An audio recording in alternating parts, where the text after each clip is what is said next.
Hi guys, just before we start the show, mild or little spoiler warning, we do talk Star Wars after the end credits. I don't see anything in there that we talked about being spoilery, as in anything beyond what was in the trailer, but if you want to stay 100% spoiler free, don't play after the end credits. But from me, the other two admins, Simon and Dylan, the TCCA committee and the guys at the podcast, hope you have a Merry Christmas, and we'll see you all in the new year.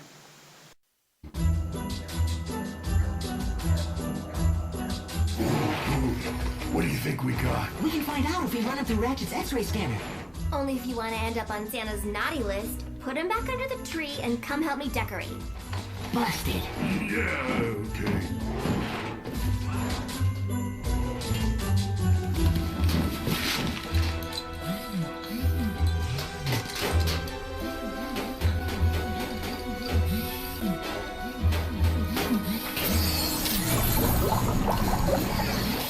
And I'm telling you, there's no way this Santa Claus could deliver billions of presents in one night.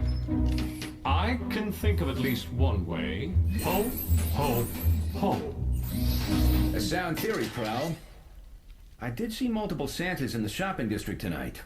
Don't try to explain the magic.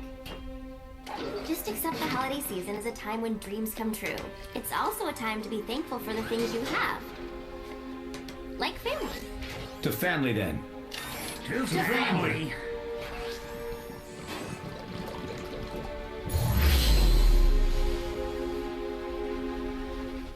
Whoa! What's in this stuff, anyway? I don't know, but my processor's pretty fuzzy. Yeah, it sure got me ready for a stasis nap. And me as well. What? No waiting up for Santa? You guys are a bunch of party poopers. There's still tomorrow, sorry. Oh, and, yeah, Merry Christmas. Merry Christmas, big guy. And pleasant dreams. Hello and welcome to Off the Shelf, the Voice of Transformers Collectors Club Australia. This is episode number 43, recorded live on December 19th, 2015. I'm Brad Ostrom Prime, and tonight joining me is Mikey. Hello, sir. Hey guys. Hi, how are you? Good, Mikey. Yourself? Yeah, I'm pretty good, thank you. That's the way. And also joining us straight off work is John. How are you guys? Good, mate. Good, thanks. This is probably our most polite intro ever. and most Well, we can say hi, Bill. Hi, Jason. Hi, Jason. Hi, Bill. There you go. Okay, Yeah. now it's Jason's off jet setting somewhere. He's in Germany. Really? Oh, wow. Oh, Heathrow Airport. He was just a few hours ago. Jet setting, enjoying the world.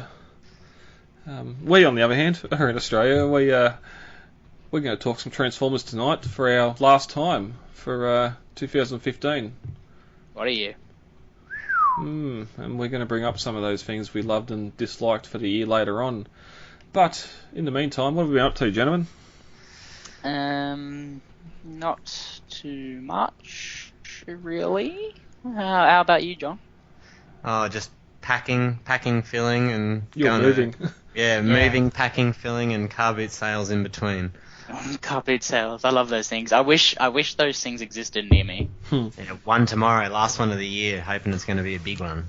Ooh, that'd be how awesome would it be if you found like what are you searching for? What if you found like an Overlord there for like $100? I'd be real keen now, knowing how rare it is. Yep. And then you buy it and then you just sell it off because you don't have any attachment to the character. Pretty much. I'm sort of starting to like them because just the fact that they're Japanese. Yeah. You know, like I have more respect for the Japanese characters than I do the Hasbro American, like whatever you want to call them, mainstream characters. So I'm really starting to get into the Headmasters. So, give it a few months, I'll have all of them. Well, that's good because we are going to visit the Japanese continuity soon. It'll probably be one of the first episodes in the new year. We're going to actually have a bit of a discussion on the Japanese continuity and whether or not Hasbro should dive into it. We've had the rumours of Combiner Wars Leo Kaiser just around the corner, and there's a lot of other figures in the Japanese continuity that they can sort of delve into, but that'll be something for the new year we can have a look at. Yep. And I'll get and have a look at Victory and Master Force 2 and get that out of the way. I mean, Star Saber's a prime example to see that it clearly works. But enough people bought Star Saber that it didn't, that wasn't an ender of the Masterpiece line. Well, it sold more. It sold more than any other figure that year over in Japan. It was one of the top sellers. Exactly. So that's proof that they could delve into that line, and people, Japan itself would support the hobby. Oh yeah, because Japan delved into it because that's mainstream in Japan. Yeah. It's theirs. That's it. It's theirs. Exactly. Yeah, exactly. That'd be like Titan Wars next year being a Titan Wars. Star Saber. It'll bomb until Takara get it and repaint it properly and make it look better. And that's it. Everyone here would just be like, "What the hell?" Yeah. There's a Titan Wars Star Saber. No, he's saying if there was. If there was. Oh right. Oh, okay, cool. As soon as Takara did it, then all the Japanese would jump on it. Yeah. Oh yeah, because it'd be nice and pretty, and then it'd appeal to them all. Yeah. Yeah. Okay. Yeah, I've just finished one Christmas party. It's been a very busy week on the group.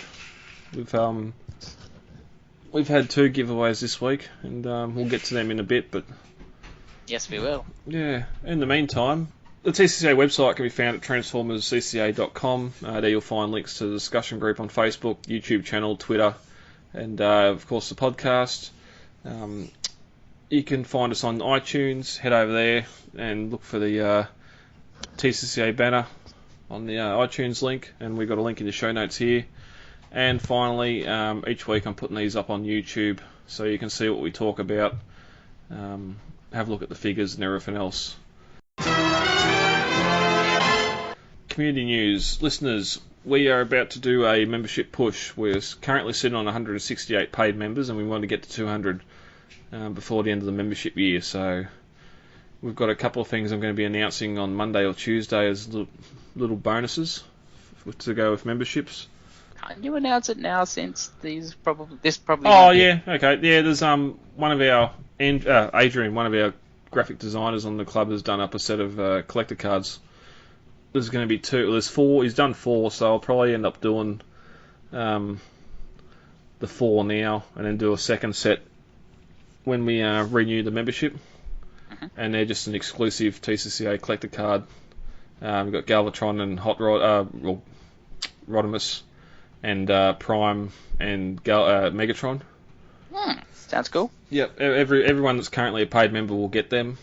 Yeah, nice. And those that sign up will get them as well. And then we're going to, once we've got the 200, we're going to do an overhaul for the membership for 2017. We're going to look at getting some bigger things included and everything else. And have a couple of different membership levels. One thing I was thinking the other day, I don't know if you got my message, I was thinking, would it be worth maybe having like a paid members lounge? So like a sister site that all the paid members can go. So it's basically the exact same site, but then just, if someone wants to make something more private so it's only the paid members, they'd go put it in there. It's just something that, that's feel like there's a little extra. That's originally what the lounge was for. Yeah. And I put... Oh. Yeah, that's what that was originally for. Okay. Yeah, because that's when I saw that name, and that's what I thought of. I was like, that's actually a pretty cool idea. Like, that's the sort of thing that I like. That's why I'd buy a membership, just to know that I've got a little... extra side thing, but I guess something you could put out there and ask members what they'd think. Yeah. So it's... You don't want to feel like people are getting excluded then, You wouldn't want all the good stuff just always posted in there. But Well, that's if someone's got something for sale, they might post it to members only first, or... Exactly, yeah, which they can put it in there. Yeah. So it's... That's fair. It's not necessarily a bad thing, but it's just whether someone would look at...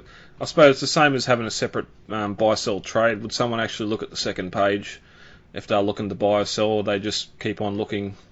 See, when it's just a buy-sell thing, I get it, but when it's paid members straight away, that, for example, that makes me think of the incentive I'd post in there, because I know every single member in there has gone out of their way to pay $5. Yeah. So I know that they're active. You know what I mean? Because no one's paying $5 and then just not using the page for a year. Anyone that's definitely a paid member is definitely at least probably going on, safe to say, once a week. But we've got members that are paid members that aren't even on Facebook too. So, but we have discovered, at least now with what we're going to mention later, that we do have a lot of members that are not what would you say? Active? Current active, yeah. A lot of members that aren't active because of. I mean, there's at least 1,000 members. Yeah, exactly. And it's not as bad as what it was last year when we done the same thing. Yeah. So, For I mean, 1,000, so I think it's a good idea to make a separate one for people who actually give a damn. Well, I don't want to sound rude, but actually really care about the site to donate to it. But that's just my opinion. But yeah. Well, we can if then anyone's things like that, if you had like say a paid member giveaway, you can just put that in that lounge, and therefore the non-paid members don't even know about it. You know, they don't. Yeah, feel but then left you out. get. They don't think, oh, why don't we get part of that? Yeah, but then they you only get know about some. it once they're paid. Yeah, but then you get some people sign up there and then to be a paid member too. It's something. Fair enough. No, yeah, I get what you're saying. Yeah, I know what you mean. It's definitely something. Well, that way, if they see it posted and I see that they're going to miss out on it and say, well, it's only $5, why don't I sign up? Yeah. But it's something. It's definitely something to look at. Cool. If anyone's got any thoughts on the matter, you can send me a PM or email transformerscca@gmail.com and let us know what you think about it. As I said before, I put the call out after the giveaway because a lot of, especially the first 6 or first 7 winners in the Christmas giveaway, all got their figures. Like their donation they done was way less than what the figure. Yeah. Like the bloke that won Tyron and Carrie only donated $20, so that just shows you. And I just put the call out and say, hey, especially like members like that, you've only paid $20 and got $400 worth of figures. It has about $5 and just becoming a paid member. So we got a few currently. I think we're up to 168. And our social member count's sitting around the 1,508 mark, or 1,507. So we should, we'll probably finish, I reckon, about 1,520 for the year, which is double last year. Oh, wow, great. So it's definitely been a big year, and again, we'll get to that in the feedback. We're going to talk a bit about some of our pluses and minuses for the year, and membership's definitely going to be one of them. What are you after, Mike? Yeah, you're right, Mike. You go. Oh yeah, no, I'm all good. Sorry, I thought no, it's all good.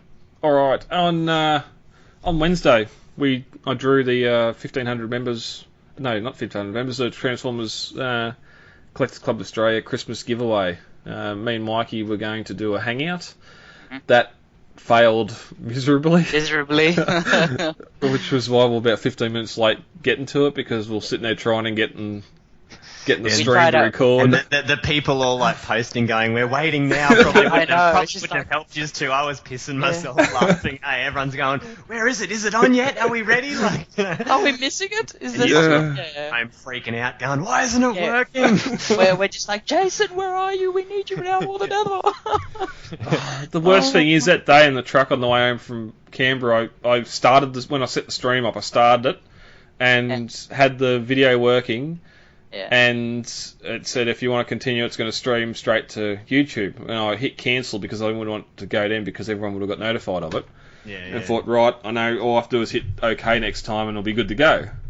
Well, we did that and it started, but there was no live recording, streaming, anything.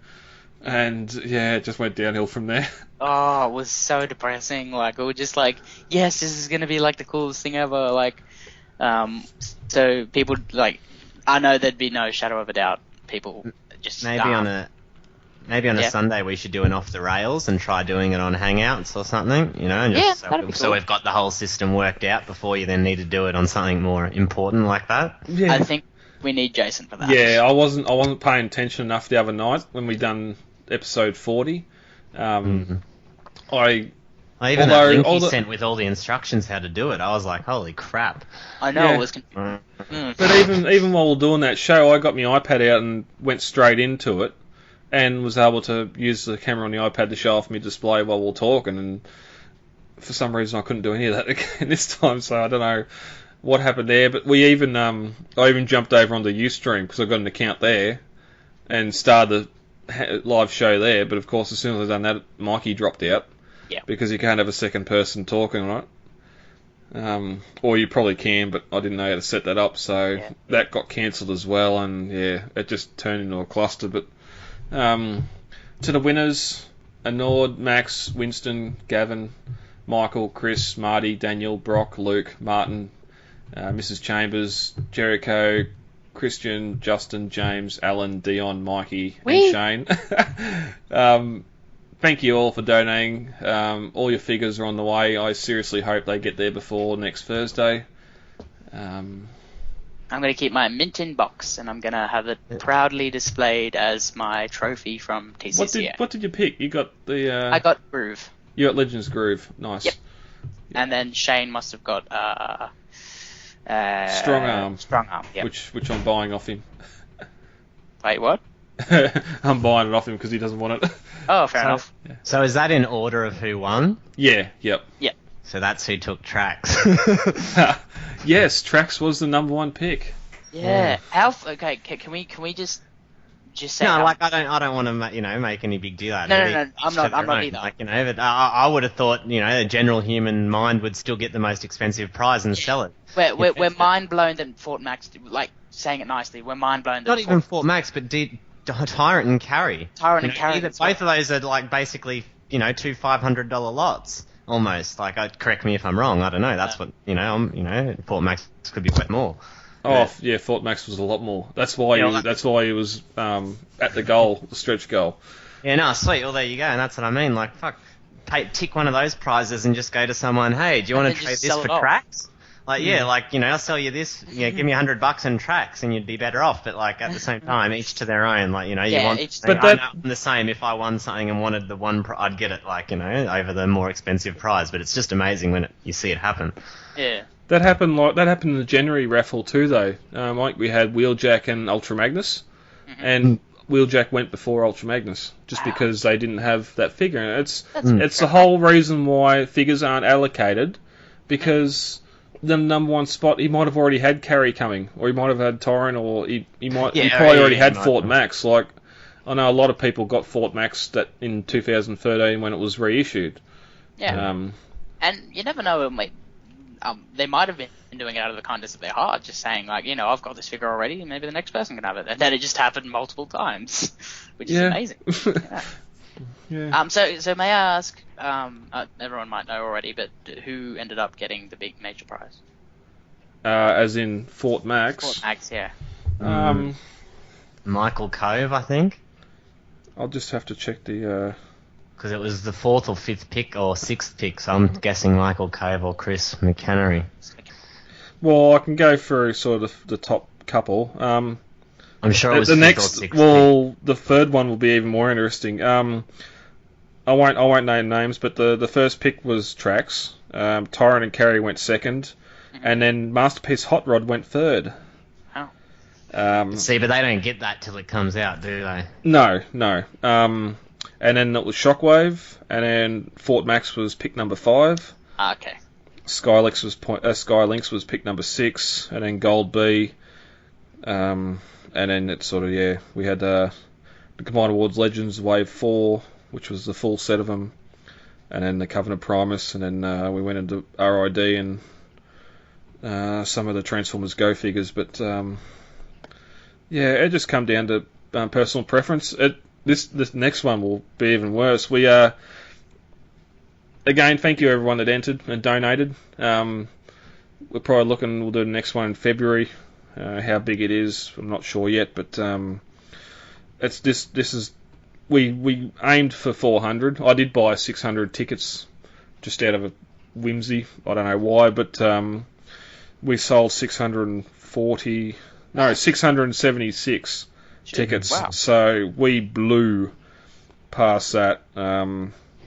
As I've said weeks before, Melbourne and Gold Coast Supernova are booked. This will do Sydney and Brisbane. We're going to do Perth as well. I just got to talk to Dave about that. So, and this will get us some good figures to start off the next giveaway. So, and thank you so much, Brad, for organising this. This was great for the club, and it's just a really nice thing for you to do. Yeah, it's just good this time of year to have. Like, I remember last year we called out for donations. Anyone that had figures that they didn't want or couldn't sell, the club would pay postage for them and get them here. And then we'd done a big giveaway as well, so it was all good. And this week also marked our 1,500 members. We just broke past it after last week's recording of the podcast. I had to rush to get some figures together. Joel Friedman he actually donated Generations Chromio, Nightbeat, and Waspinator to the Christmas donation. But I said, hey, we've got enough in that one. We'll save them for this, for the 1,500 member giveaway. I put the post up on Monday. All you had to do was comment in that post, which is the same when we've done our 1,000 member giveaway. It's just sort of to see how many of the 1,000 or the 1,500 are actually active. We had 249 members comment, and in the end, Skylinks we had Skylinks, Generations Chromio, Nightbeat, the Junkion Matrix, and Waspinator. I don't know if it's just because the Matrix is in the background, but it was the fourth pick. So I saw that. So that was that's the big Matrix, eh? That's not one. I don't think it's 1-to-1, but it's a third party one. It pulls apart and lights up.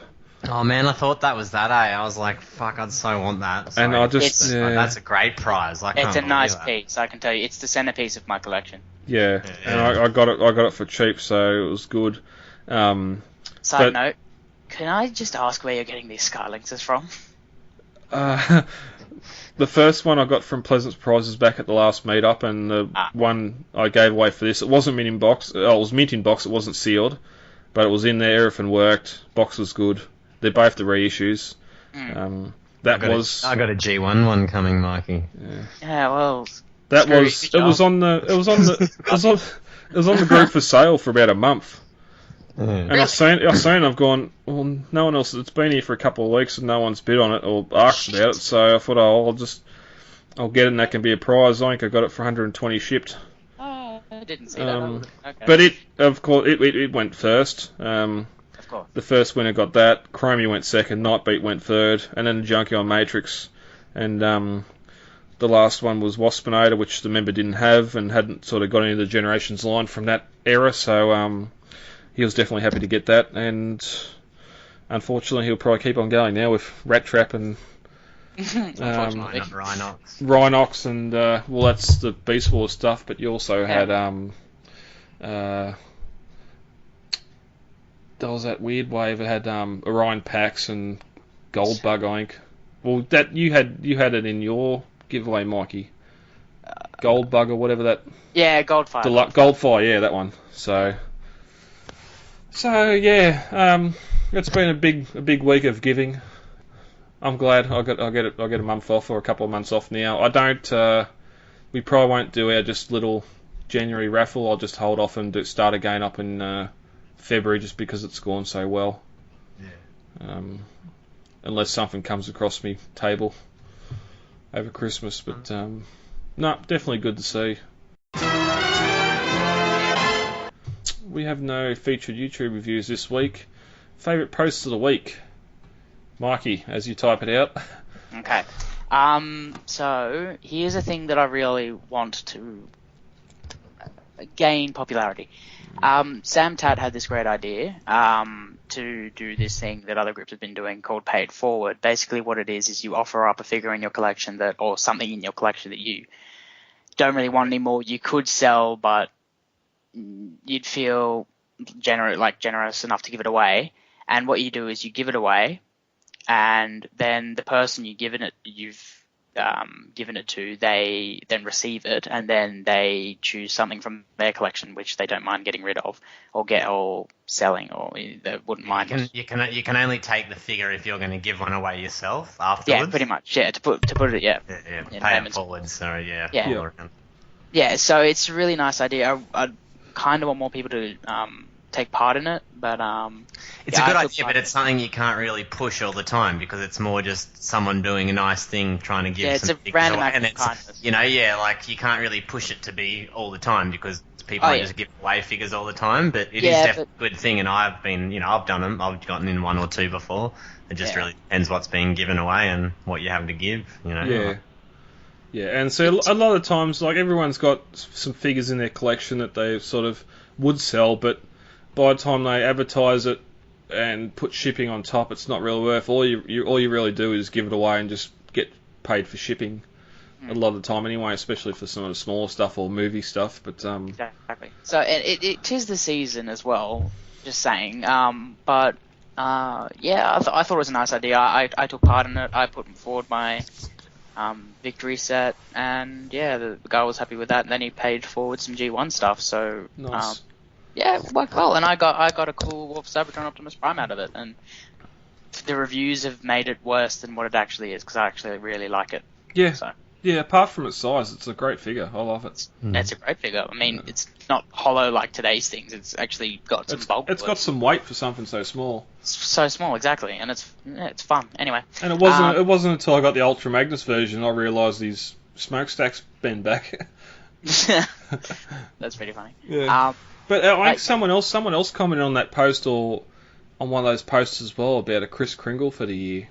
It was way too late to organise it. It's something you want to organise start of November or mid-November, and just get everyone's name that wants to do it, and then just pair it up, I suppose. Maybe like a Secret Santa. Yeah, Santa, Kris Kringle. And just get something and ship off.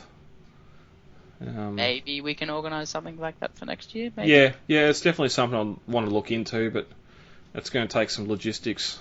Yeah, of course.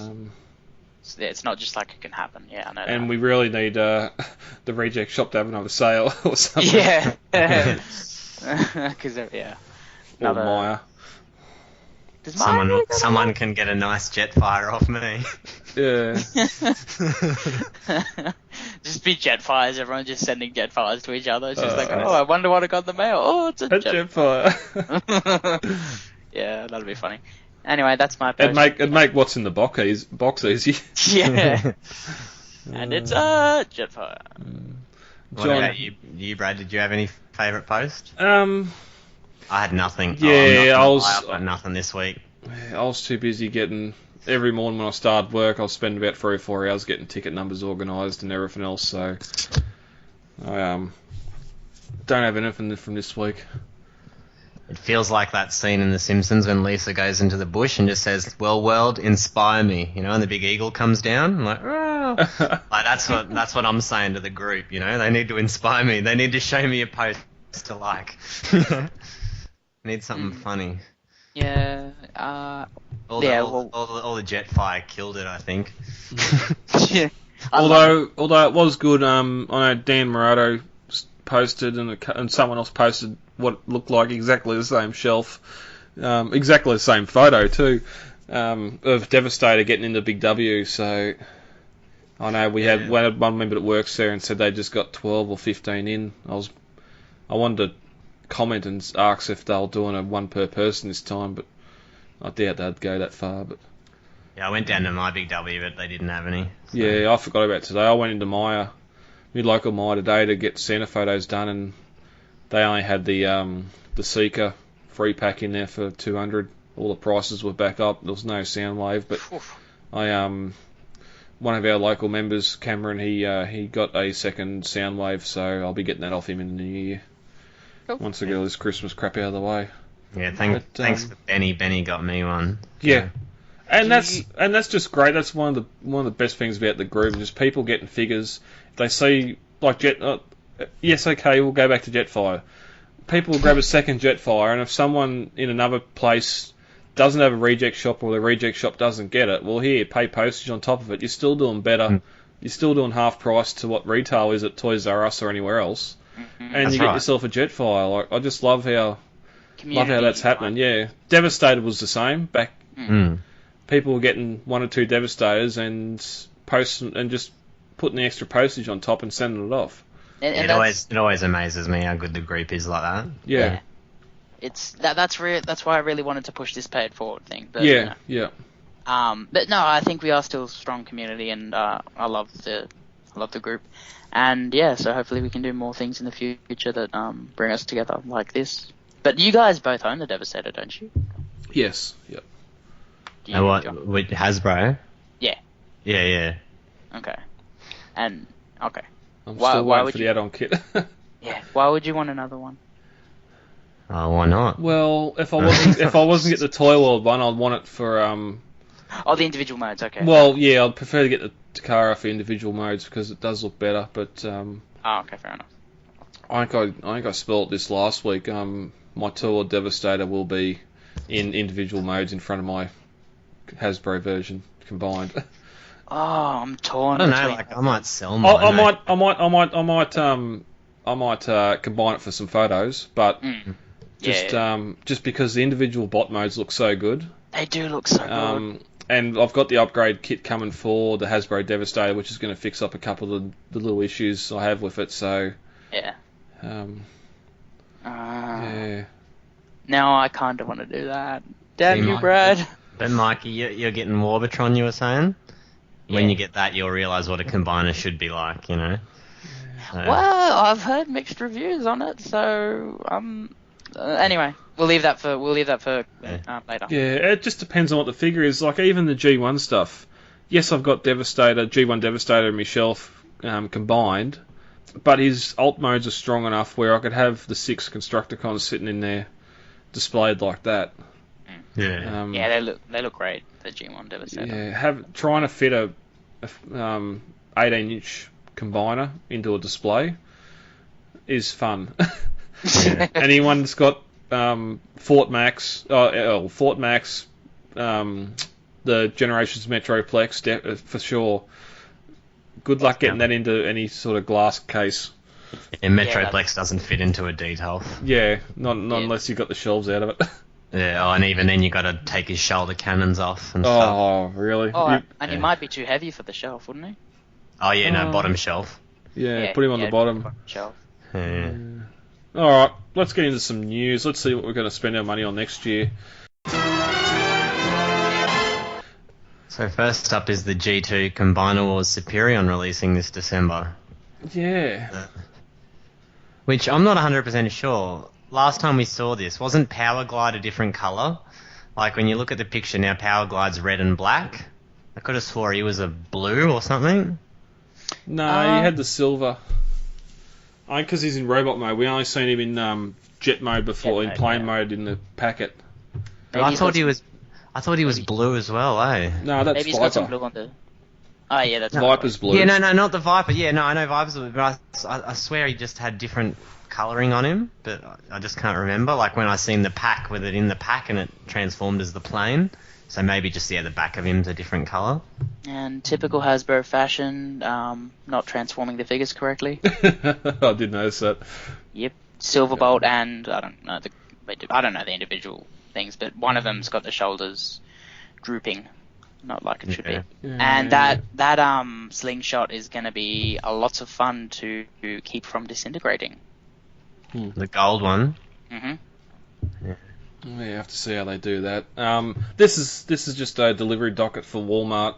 They've got the 21st of December here, but it most likely be a little bit later. But we are seeing Wave 1 of 2016 already in stores. We've seen people with the Legends in hand already, so I wouldn't be surprised if we see these on the pegs before the end of the year. Do we think they're going to be? We're not thinking they're going to be as insane price-wise as the Unite Warriors stuff. So, no, right? Well, this Walmart listing for $150 worries me. Yeah, because that's more than the current. That's more than the current Takara gift sets. Yeah, they're only about 130, aren't they? So is this the first Hasbro release of a box set? Yes. Yes. Because right, Victorion hasn't come out yet. This is coming out before Victorion. Yeah, I get you. So it's only Hasbro that are doing all the G2 repaints, not Takara? Currently, I don't think we've seen a Takara listing. Yeah, because this one's got... Well, it doesn't have blades, does it? No, it doesn't have Alpha Bravo in it. So. Oh, Alpha Bravo, sorry, yeah. So they're obviously aiming... but they put Power Glide in there, so... I don't Yeah, I think the... That's just because he's a gun now for him? Yeah, and that's the only reason. And they're going to put Blackjack in with... Mensor. So that... But then it's odd because we've seen Bruticus, but we haven't seen Defensor. Defensor. We haven't seen G2 Defensor because... Did Defensor have a G2 repaint? Yes, surely you'd have to. Yeah, but it was like limited. And it just goes to show if they do it with a leg groove or a chest groove. Yeah, so here's something interesting. So with the aerial bots, you get the original aerial bot team. I think with the Stunnercons, you get the original Stunnercon team. But with the Bruticus, we haven't been confirmed that we're getting a... well, it's a jet, not the shuttle. Yeah, the Takara Blastoff. We're not sure yet, but it's most likely that they're going to get a Blastoff. But they put in that gift set a jet, so does that mean the Defensor of the eventual G2 Defensor, does that mean it's just going to be a groove and not a... no, it's going to be a Rook instead of a groove? Yeah. Yeah, so that... We'll have to see what happens out of that. Yeah, because that's just confusing, because wouldn't they just stick to the retail? I don't know. It just seems like they're making some weird decisions. Well, you'd think they'd just get the same 6 molds and repaint them and then put them in a gift set. Exactly. So why would they have the Asia exclusive mold in there? Well, it's not Asia exclusive. Have we ever seen just to make people buy it, I guess? Yeah, I remember going into Big W up here when those 2 missing links were at retail. They were at retail? Yeah. Oh, okay, because I thought they never made it to retail. Yeah, whatever the plane and the leg... Breakneck and Quickslinger. Yeah, I definitely remember them at Big W. Okay. But they were $30, they were full price each, and I just couldn't justify $60 on them, but now I probably wish I did. No, you really don't. Nah. They're not... I've owned them, they're not worth it. I don't mind Alpha Bravo. Yeah, but it makes no... I don't know what they're doing. It makes no sense that they're putting Slingshot, but they're gonna just put the blast off. It makes less sense if you go to the next bit of news and there's dudes that don't combine that says they combine to someone. Alright, yes. Well, yes, we next up we have Combiner Wars Deluxe Wave 6 pre-orders and stock images. These are the limbs for Skylinks. That no one's going to use to make Skyrain. Yep. I love the Swindle redo, and this especially into Hound. Trail Cutter, yeah, okay. It's alright. Trail Breaker, I suppose I'd call it here. It's a given. Oh wait, are they calling him Trailbreaker now? That's what it says in the thingy. Hey, they got his name back. Yeah. That's weird. So we had a Trail Cutter last, in Generations, yeah. And now we've got a Trailbreaker. Okay. Yep. Mind blown. Yep. They must have got the copyright back. Smokescreen looks pretty good. Yeah. We had someone brought this up in the group during the week, and they were saying that Wheeljack unfortunately will be the peg warmer of the line, just because the Generations one was and the Classics one was so much better. There's deluxe Wheeljacks out there that are a lot better than this, and you're not going to combine them, so why would you get this one? Yeah, I think it's horrible, to be honest. I mean, the car mode's okay-ish. The car mode is a good representation. Yeah. Of the original. But it's just that mold that's horrible. So I find it odd that they've put the silver paint on the rims. A small little detail like that is more like a Takara thing, where Hasbro you'd think the wheels would be all black. Just like Hound, but for the rest of them, the rest of the wave they've got. So that's interesting. Maybe. Well, Wheeljack, there's not much colour on him. He's mostly bone white. Yeah, true. There's not much colour. To be honest, with Trailbreaker, they've coloured in all the windows. They've given him little paint apps, and they've given him. So I wonder what's going on. All that detail. It's not stickers. It's all painted detail. So yeah, and that's weird. Well, maybe they sacrificed it on Hound, because there's hardly any paint on Hound. Yeah, and he's all just moulded green. Yeah, and then they sacrificed a bit on Wheeljack because he's mostly bone white. And then they gave it to, what's his name? Blue Streak? Yep. Yeah. And, Trailbreaker. So, interesting choices. I like the gun arm that they've put on him. Yeah, that's cool. At least they've, attention to detail. Yeah. So these won't be too far away. We're getting Bruticus in hand now, so these are next. Are you going to buy them? Are you guys going to buy them? I'm going to get them for individual modes. Again, I don't know about Wheeljack, but if it if I get a set of 4, then I'll get Wheeljack with it. But again, it's only going to be in individual mode. These won't combine with. I don't think I'll combine them with Skylinks to take a photo. I think I'll just. Yeah, Skylinks and I think Shockwave are the only 2 combinable figures that I'm going to be getting at the moment. Otherwise, everything else I just don't get. Yeah. I'm hearing some good things about that Legend Shockwave. I quite like it. I reckon it's a nice little Shockwave for a representation of Shockwave. Shockwave, yeah. Yeah, we don't get enough sort of G1 style Shockwaves, in my opinion. Unless it's third party. Yeah, unless it's third party or something. But otherwise, they every line that he's come out, they've always changed him. Like him and Soundwave, they just change, and I just like the original. Yeah. So, the reason why they gave it to Bruticus is because of that one G1 episode, which is a bit of fan service. But yeah, there was nice that they included him, and he makes a cool gun. Yeah, that's it. You can chuck him on anyone, really. Yeah, you can. Yeah. All right, that concludes our Hasbro news. Looking into Takara, we have Masterpiece Road Rage Collector's coin revealed. Any of you the coin collectors? No, I was gonna, but then I realised they're just coins. Yeah. Yeah. You just realised that just... I realised I can't spend this coin anywhere, and that's it. They'll cost more money than what I'll get out of it in the long run. Like, They are pressed steel, aren't they? Yeah, they're... Look, if you get a whole set of them, I can see it being worth something one day. Yeah. Apparently, there's one that's really rare. I think the exhaust one's really rare. The exhaust was rare, yeah.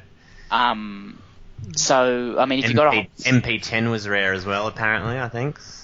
Because it only got released in Asia or something. It didn't get released like in other countries. Yeah, but it's really one of those things where you'd have to complete it all for it to be interesting, and I mean, worth something. And that means basically you got to pre-order every single Masterpiece on time. Yeah. From the probably the highest paid shop at the time because they've got the coin. And that's something you don't want to do. No. Yeah. No, well, I suppose we got a second coin as well. We also got to look at the Unite Warriors Devastator coin, and this, just for the packaging alone, I'll know you wanting to get it. Yeah, but I'll admit the packaging very cool, but this one I cringed when I saw because I just don't understand why this one has a coin. It's like they're just throwing it out, no offense to you, Brad, that you want it for that, but that's what they're doing. They're just trying to get people like you to just get it. You just want it. Yeah, no, I understand that, and it's like last week, I think it was when we had the Defensor coin. Like, I didn't realise that the Unite Warriors were releasing coins with it. I thought that was just a Masterpiece thing. I thought this was the first one. There you go. No. Yeah. So all the Unite Warriors releases so far, and Grand Galvatron will have one. Yeah. Everyone so far in Japan, then I guess there must be, because that's the only thing that makes sense. Because I don't see why. I just see that as taken away from them being exclusive to Masterpiece, but. Yeah, I figure you've got the figure normally to stand in your detail, so why do you need a coin? That's just my opinion, but each to their own. I'm not having to go at anyone that collects them, but if you get the figure and the coin, I don't see why you need the coin. You've got the figure. The most interesting thing to me about the coin is the cases they come in. That's it. Yeah. Like, the coin doesn't... Yeah, like some of them are cool. Like I do like the Seeker ones, and it'll look like the sort of chest piece, like the cockpit and that. But at the end of the day, it's just a fancy gimmick to make you think the coin's better. Yeah, true. But then even then, you see some people display the coin. They've got all 20 coins sitting there, one after the other. Like they've taken them out of the packaging and put the packaging away. So, half of them you have to break the packaging to get them out. Don't say that. Don't say that. They're not just easily popped out. Some of them are into the packaging. All of them are so far. One of mine I swear could come out without breaking it. One of the Seekers ones, but I sold it, gave them off. But most of them, Brad, you have to break to get the coin out. Like they're designed in that case. Yuck. Because the coin's surrounded by a little bit of plastic, and that bit of plastic sort of impressed onto that card, and it's sort of glued onto it, if you know what I mean. Yeah. So every one that I've dealt with so far has been like that, and I couldn't for the life of me remove it. Yeah, and that annoys you because it's just like I really want to touch it, but then you try to feel the front of it, but it's all plasticky. You're just expecting to feel metal, and then you're just like, oh. Pretty much. Anyway, they're just gimmicky things to try and make you buy the Takara stuff. So Yeah. All right. Especially, speaking of gimmick, we have the Trax wheel repaint into Road Rage. We've got some in-hand images. She's starting to get out there. I'm sure in the coming weeks we'll see her collect a coin as well. Anyway, we just talked about it. Yeah, we did just talk about it. We just talked about it. See, that's how much it means to us, ladies and gentlemen. We just don't give a shit. What? We just talked about Road Rage's coin. Oh, it was too. Yeah. Oops. Okay, well, we're not going to see it in you. We're going to see it now or beforehand. About the coins, not about the news. Just about I have to admit, I'm more excited for this than what I was Trax. Yep. You know, I think the mold works a lot better as the fembot. Yeah. It's much more feminine. The design. That long, slender look. Yeah, the chest, you know, with the windscreen being there, like just the changes on the hips, like down there, the hip like legs. And you look at the prototype figure. Even the head sculpt sort of is just not white and red. Mm. Then again, Trax was a very feminine. And that's how do I say it without offending? Queer. It was a bit gay. Okay. Yeah. Not offending anyone. And it's going to happen making a female out of the same mold. You know, it's going to only go one way, one or the other. It has to be more male or it has to be more female. Yeah. They've clearly chosen more female to keep Road Rage better. But Trax is that kind of build. He should be a little bit more feminine because that's how he spoke and that's how he acted. Well, it's just like Starscream. Yeah. Slipstream and that in animated and Prime. Yeah. Yeah, he shouldn't really be that slender. Corvettes are huge cars. Like, Corvettes are safe to say that Corvette should be bigger than any of the other Masterpiece cars. They're a long, slender car. They're not very wide. They're pretty narrow. They're wider than any Australian car, though. No. Yeah. Nah, they're not as wide as the Ferrari. Like, you know, not now, like newer cars. Oh, back then. Compared to the Datsuns, like the 180 SX and everything, like a Corvette's a pretty big car, I thought. But Datsuns were in the 80s. This is 70s. Yeah, but we're early talking, 70s, late 60s. You're looking at the big Falcon coupes and all that. They'll definitely bigger. But I mean, like the other MP cars, like all the Datsun cars and stuff, like Blue Streak and that. They don't come across slender or too big or chunky. But if anything, they would be smaller, like and thinner than him. Is what I'm trying to say in real life. Or do you disagree? Nah. They'll pretty much 2 big wheels and a wang with a motor in the front that was too powerful for the fiberglass shell. Because one of the blokes at work, he imports a lot of American cars. He's got 2. He's got one of the Corvette Stingrays and then one of a late 70s model.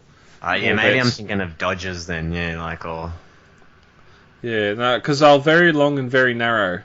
Yeah, Pontiacs, I'm thinking of a Pontiac. Yeah, Pontiacs were bigger. Yeah, they're massive things. The Trans Ams are wider. Yeah, nice. So, Brad, okay, so... And they had a back seat too. But twin cast alone is why I want this. What we're asking is, I'm guessing that's kind of... Do they scale together? So say if does Prow scale well with... Trax is larger. Trax is larger than any of them. In bot mode. I'm talking about alt mode. Do they scale together? No, they'd be about the same size. Yeah. Right, I haven't got mine. Mine's still on his flight stand. I haven't touched him in 2 weeks. I've got Monday off. I've got Monday off, so I want to get into them and the Takara fembots and get some photos taken. Okay. And play around with them because I haven't been able to touch any of them. But okay, because I really like to know that because I'm debating getting him. I don't know. I'll eventually get him, but I'm not sure. If you are, hit me up. I've got 2 of them. Oh, okay. Well, there you go. That's how I'm getting him. Apart from Bumblebee, Is I don't Bumblebee know. Well, I don't know what a Countach looks like. Oh, not a Countach. The a Countach? No, the Wheeljack. Whatever that is. I don't know what one of them is. I've never seen that beside anything else in real life. So yeah. But technically, Trax should be about the same length, but a little bit narrower than the rest of the MP cars at least. But because those Japanese Datsuns are small as they are, but a Stingray hasn't got back seats. You're sitting on top of the rear diff, and you've got a 20-litre boot behind you. pretty much. But it's so- the first female, so it's pretty good. Yeah, that's cool. Just one more side note: is Bumblebee in scale or not? To G1, yeah. But as in alt mode. Yeah, I'd say, I reckon. I've heard somewhere that he's not. Yeah, you could probably argue that he isn't, but I mean, I reckon it's a pretty good. Because When they're all there, they've gone for a realistic. They've gone for a particular year or type of bug. Oh, okay. Which I think it's a super bug. It seems to be stretched, but that might be just how he was, because the animated model was a lot more super deformed. Sort of super deformed. Yeah. Oh, yeah. Like I've got the Toy World B, and that thing's probably spot on to Bumblebee in alt mode. He's probably a little bit lighter in colour than he needs to be, but and that's why I've got it in alt mode display with my masterpieces, and the MP one's in bot mode. The Toy World B is the reshell of the Generations B, right? No. It's like a full on like Bumblebee, like third party sort of thing. Yeah, just do a Google for Toy World B II. I like it in alt mode. I don't like it in bot mode. No, I had all sorts of issues with it trying to transform it into bot mode, so it stayed in alt mode just to display as a masterpiece Bumblebee. And I think I whinged about it on track, so I'm just going to whinge about it on Road Rage just to keep with me liking to have a rant. I don't like that there's that whole black part on the Autobot symbol on the top of the roof. Why couldn't that just be red? It's got a white outline around the Autobot symbol, so why does there have to be a big black square there? But there's but it turns around. Yeah, it turns around, so then it's just an empty red panel. But I'm saying, when the Autobot symbol's there, do you see the massive big black square around it? Because I think that's don't see. Yeah, and the argument is everyone will go, oh, it stands out more. The Autobot logo wouldn't stand out, and I'm like, I'm pretty sure it'd still stand out. It's a different red. That's the same as the yellow. That's the same as the yellow on track. So that panel's yellow with the Autobot symbol. Yeah, and that's what I mean. I just don't get it why they didn't just keep it with its body color. Maybe it's because that's how the Diaclone looked. Maybe that's. Yeah. Now that's a good answer, Mikey. See that I can accept. Well, I'll just that's what I'm going to search right now. Diaclone. Yeah. And that'll then make sense to me. But I still feel, even if that is the answer, I still just don't see why they can't just. These are just the little things that I'm starting to get annoyed at by Masterpiece Line. I think they should just take that little bit extra effort and touch things like that. It'll just make the figure so much better. Yeah, but if that's reflecting on a certain line or a certain time, then that's what it's doing. It's sort of why doesn't it look like? Oh, it's not for this, but why doesn't Trax look like Trax from season 3, episode 8, A Dinner Date with Trax, where he has a bow in his hair, like. Yeah. So the strange thing about the Diaclone is some of them do have the symbol on top, but others, it's in grey. So I don't know why if they were going to go full. That's what I was going to say. Like back then, they probably didn't have the technology to do different colours around the ad. It was just a sticker or an embossment, so there wouldn't have been an outline like that. To be honest with you. Yeah. So if they were trying to go Diaclone, they should have done it grey. So there's no argument there that it's a kind of Diaclone. Well, maybe this more than Trax, because the Autobot symbol is pretty close to the red of the car. Yeah, and I do get it that's why they do it, but I still think that it could be red. That's just my. But like I said, it's not a major whinge. I'm not saying I'm not going to buy it or nothing like that. I'm not asking people to fucking throw down over it or nothing. But it's just little things like that I just see and think, couldn't they just make the effort a little bit more? Like it wouldn't cost that much. Next minute, there's a glassing because of this on the news. Yeah, that's it. John gets glass walking down the street. This is for road rage. Silver Flap, I'll give you Silver Flap. All right, that'll wind out Takara news. Going into third party, this was I ended up cutting this from last week's show because we didn't have links or anything. We had to go Google searching it, and it was an extra 10 minutes. That I didn't need to include. Mikey, you were on for last week because you said this was out. Yeah, that must. Yep. So you were on last week. Shit, man. Yeah, well, okay. We're of course talking about Second Chance Civil War series Jetfire, which is Second Chance Toys. It's their this Jetfire's their number 4. I don't think we can find what their number 1 to 3 was, but they are doing a Fall of Cybertron Jetfire, and this thing is as tall as it's a leader class. It's as tall as the Generations Jetfire. So this is out of comics, scale. isn't it? When it's Civil War. I don't know. Because I don't know what he looks like. Or unless I need to see it with paint, but it's not looking 100% like the Fall of Cybertron Jetfire mold to me. But I'm pretty sure I know what Civil War 1 through. I mean, calling your company Second Chance, it doesn't really grip me like that straight away to me. Goes, well, what happened the first time? Yeah. I'm pretty sure Second Chance 1 through 4 is Optimus, Shockwave, and another. They've been like soapy. You know how this looks like? Yeah. There have been soapy things of Shockwave and Optimus, like a Fall of Cybertron. Shockwave and Optimus, like beefier, and they look better than. He's off the game. There you go. If you both scroll down a bit, keep scrolling down after the production models, there's a dude called ZEGR. It says I think in bot mode he is pretty close to the video game model. And click on that link, and it actually shows a picture of him from the game. And I'll admit that does. Oh yeah, he's actually look very much like that robot. He's got wide hips there too. Yeah, the little wings.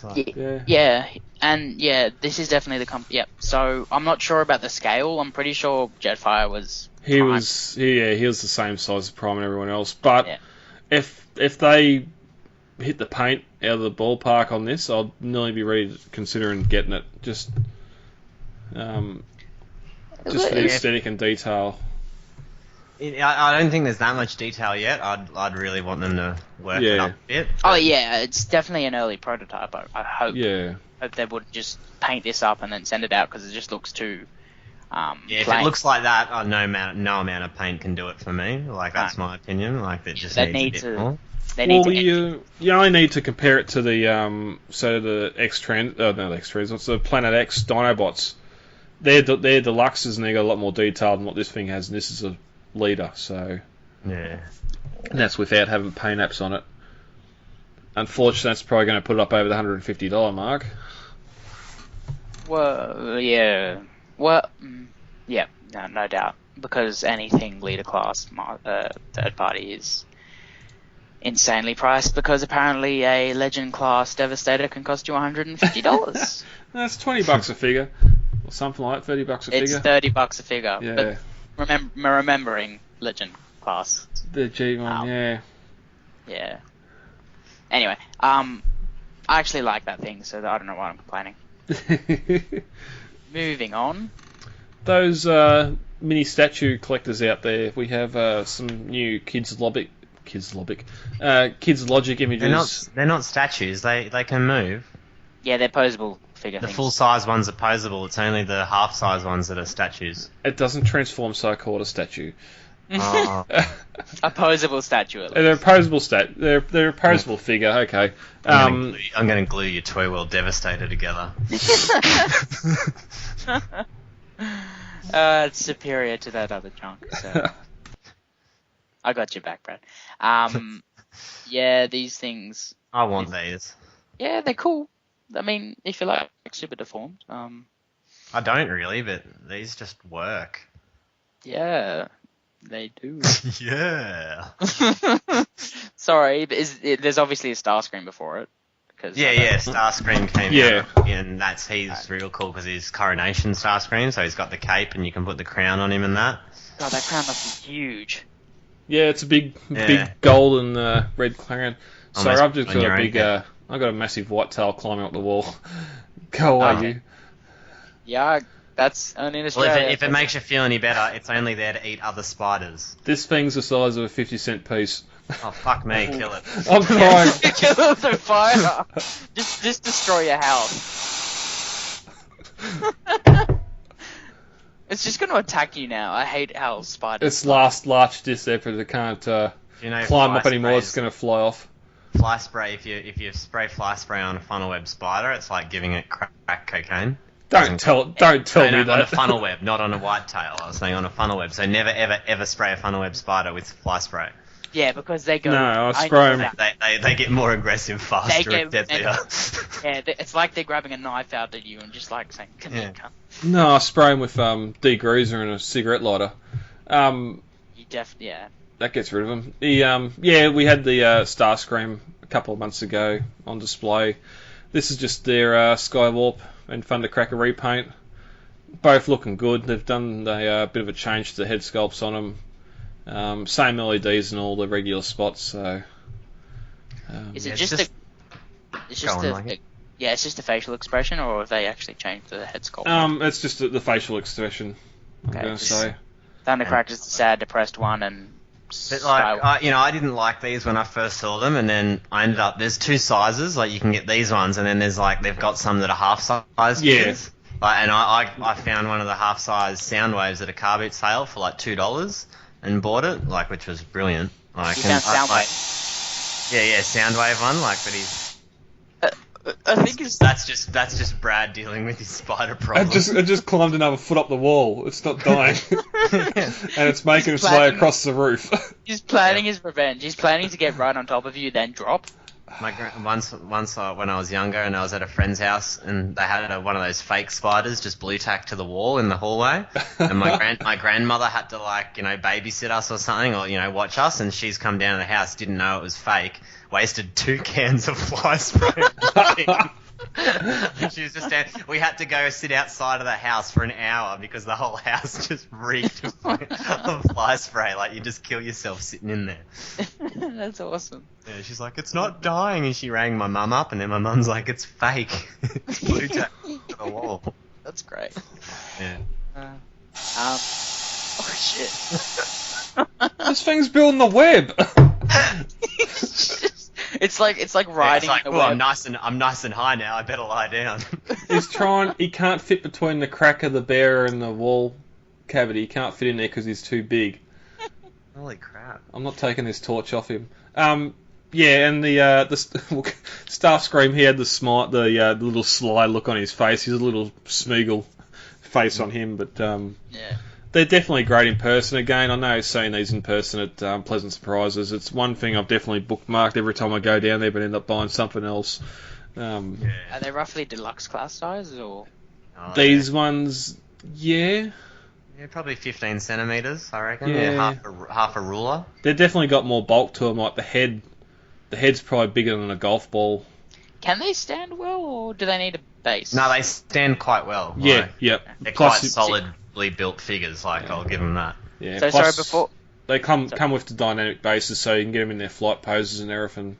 Like there's displayed here, the stands have just been removed by the looks of it, but they will stand by themselves without the stand as well. So you got Soundwave, John?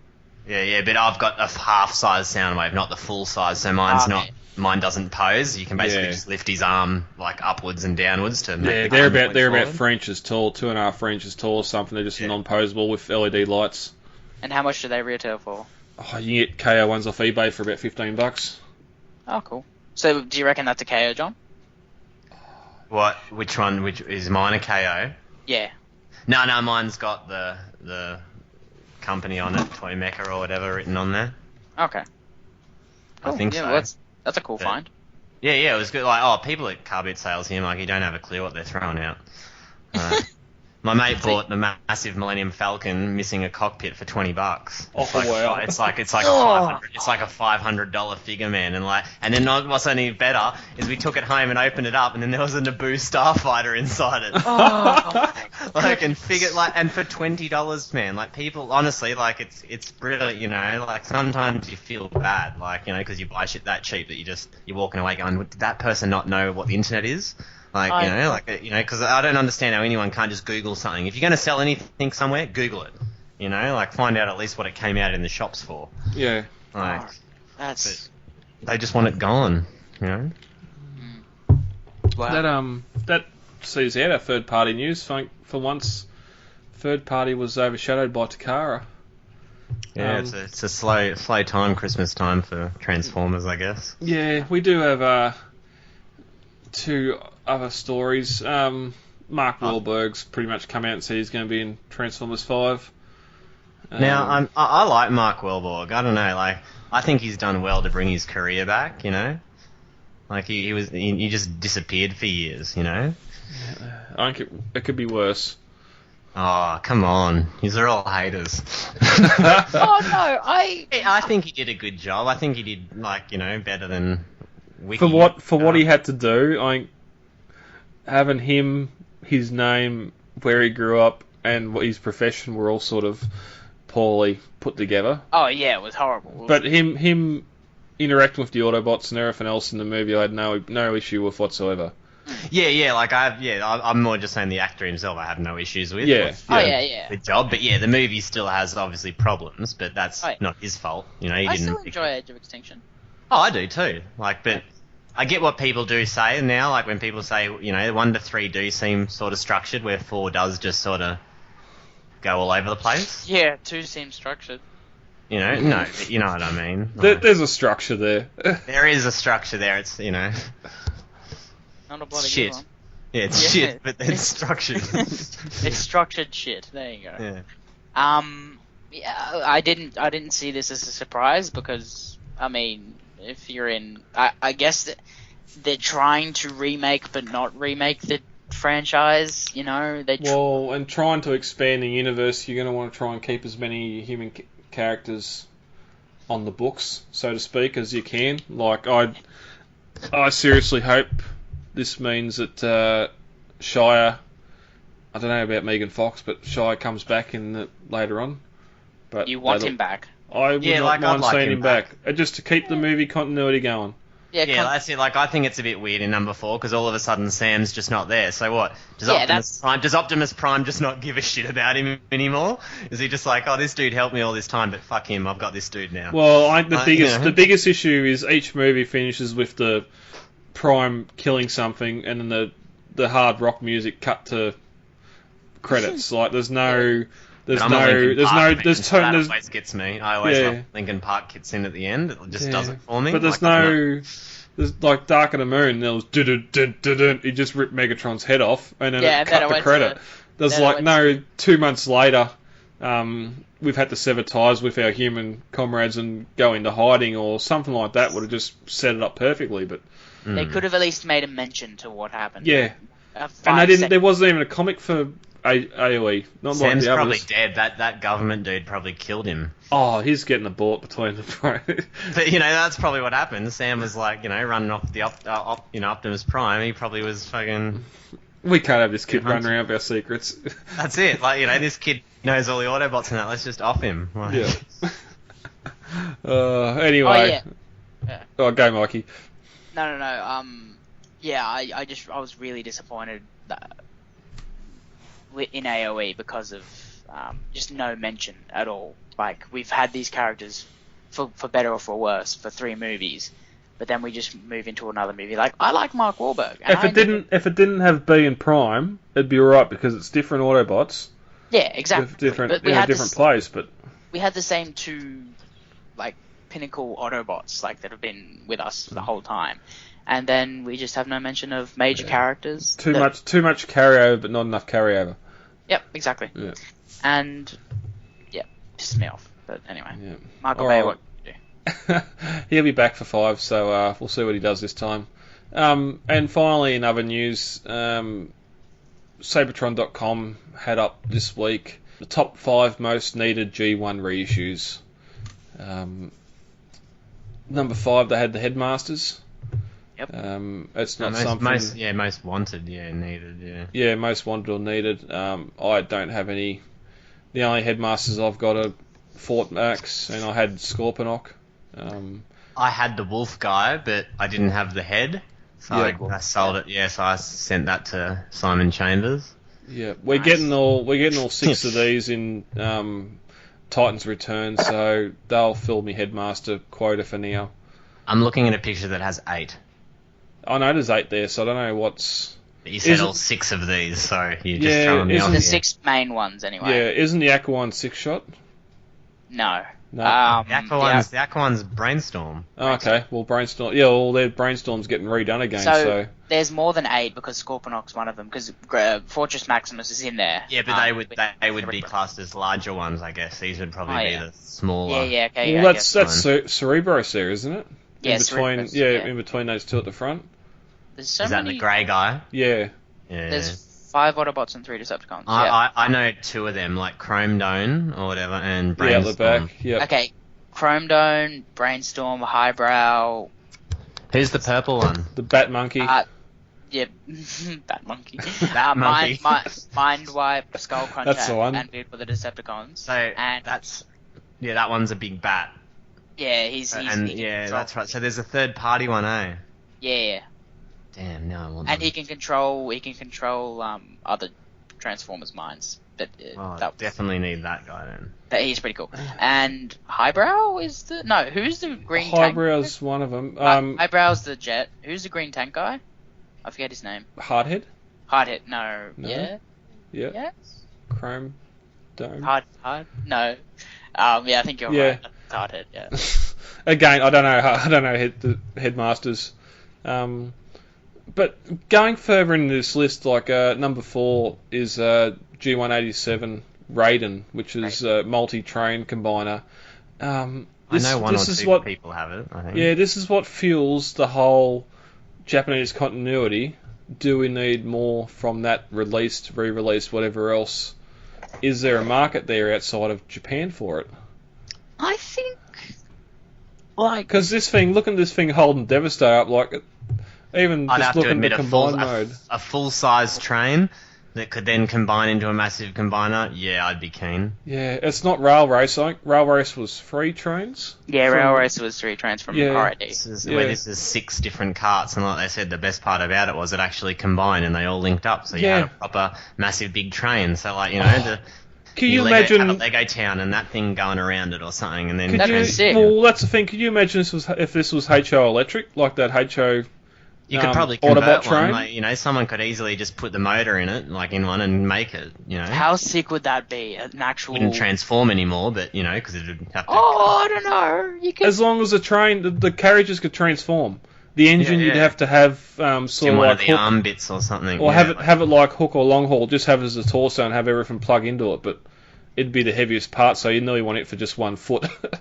Yeah, see, because the interesting note is, I don't think they turn into individual robots. No, they do. Do they? Yep, they do. Definitely. They all. It doesn't look like there's enough mass there for them. No, they're parts formery. They're definitely parts formery, but they all do transform into individual robot modes. All right. Well, I suppose you have a look at the blue carriage. In train mode's got feet on it. Yeah, and if you look at his shoulders, they've got feet. That's their feet. Yeah, yep. He definitely he's like Devastator, but trains. Yeah, and their bot modes are definitely G1 stand up and pull arms out. It's not exactly. It's not. Yeah.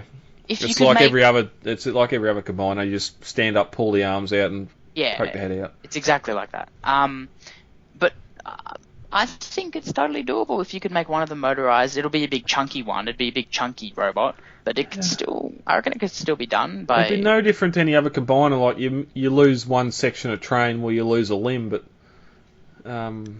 that's no different to now doing headmasters losing a head and not being able to complete a figure. So, but even just to reissue that, surely the mold that's got to be locked up in a vault in Takara somewhere. Oh, surely they've got enough train molds that they could whip one up somehow. And then put Alpha Bravo in there just for good measure.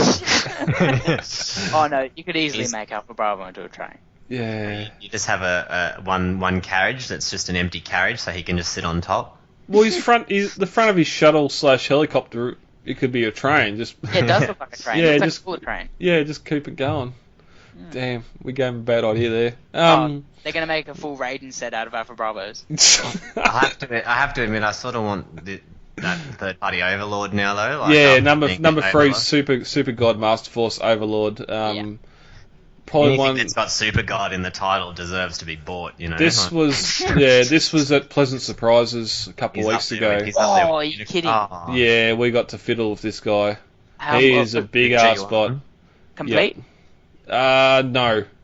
No, he's missing fair a enough. couple of his radar dishes and all that crap. But Oh, that's fine. But yeah, but there's the main figure, missiles, hands, whatever else, all that stuff was there. Oh, damn, Was, how much? Yeah, how much? No, it's just display. Oh, okay. So, One of the members brought it as a collection, and it actually had the when we tried to transform it, we couldn't get things to go right, and he actually said, "No, you got to use the." The little dudes in his. Yeah, you got to poke him in to get Yeah. things to activate and everything else, and that was Yeah. just great to see in person. Yeah, that's the gimmick of the master that range of toys. You had to. That's why I've got him right next to me. Double Dealer. He's exactly like that. He's one of my favorite G1 toys. Just because he's a switcher of sides. But yeah, really cool gimmick for back then. And You like a bit of side switching, do you, Mikey? I do like a side switcher. He doesn't belong to any side. You like batting for the other team sometimes? Wink, Sideways sandwich boarding. Winkety wink wink. Yep. Yeah. Just the last picture of him with God Jinrai, the Power Master Prime. I'm guessing that's the Kara one because that's got a lot of chrome on it. Yeah. I thought every version had that chest plate chrome. Oh, I don't recall the original, the Hasbro one. Not the Hasbro one, no. Because that's got the add-on of what's his name? It's Haikyuu. No. Haikyuu's his breast master, whatever you call it. There's this separate robot that turns into a trailer that also turns into its own thing, and it turns into armor. You know his name? No, I got no idea. Okay. Overlord? No. Overlord's That's the other one. Yeah, but I was thinking maybe it was the same back then, you know. It's just Overload? I was just clutching at straws. One sec. Yeah. But while you're doing that, the next one, the number 2 pick, is very interesting. Transformers Victory Leo Kaiser.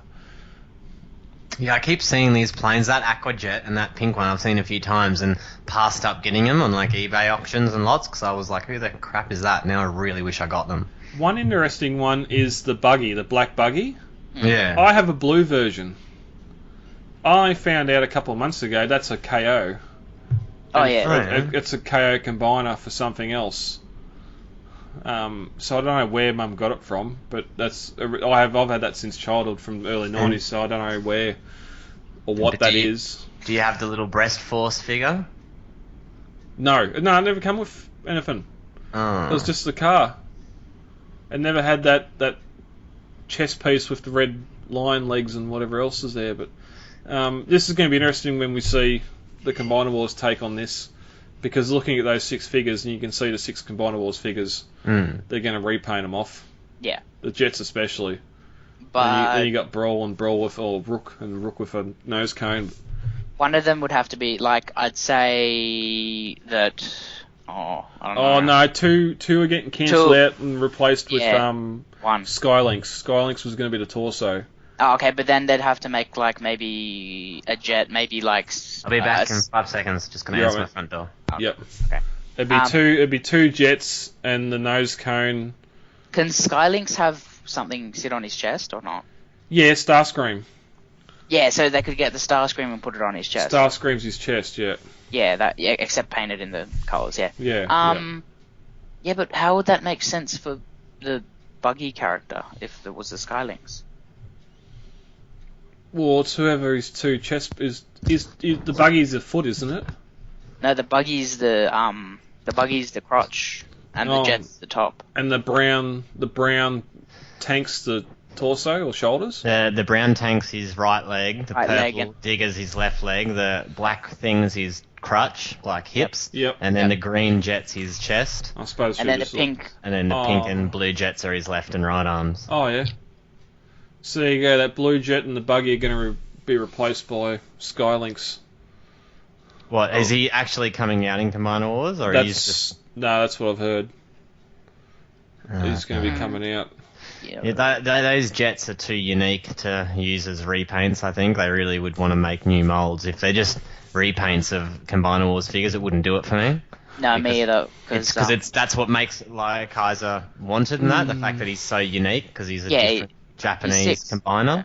Yeah. And that's where it's going to be a pain, because Hasbro's going to do this thinking we're going to tap into the Japanese market.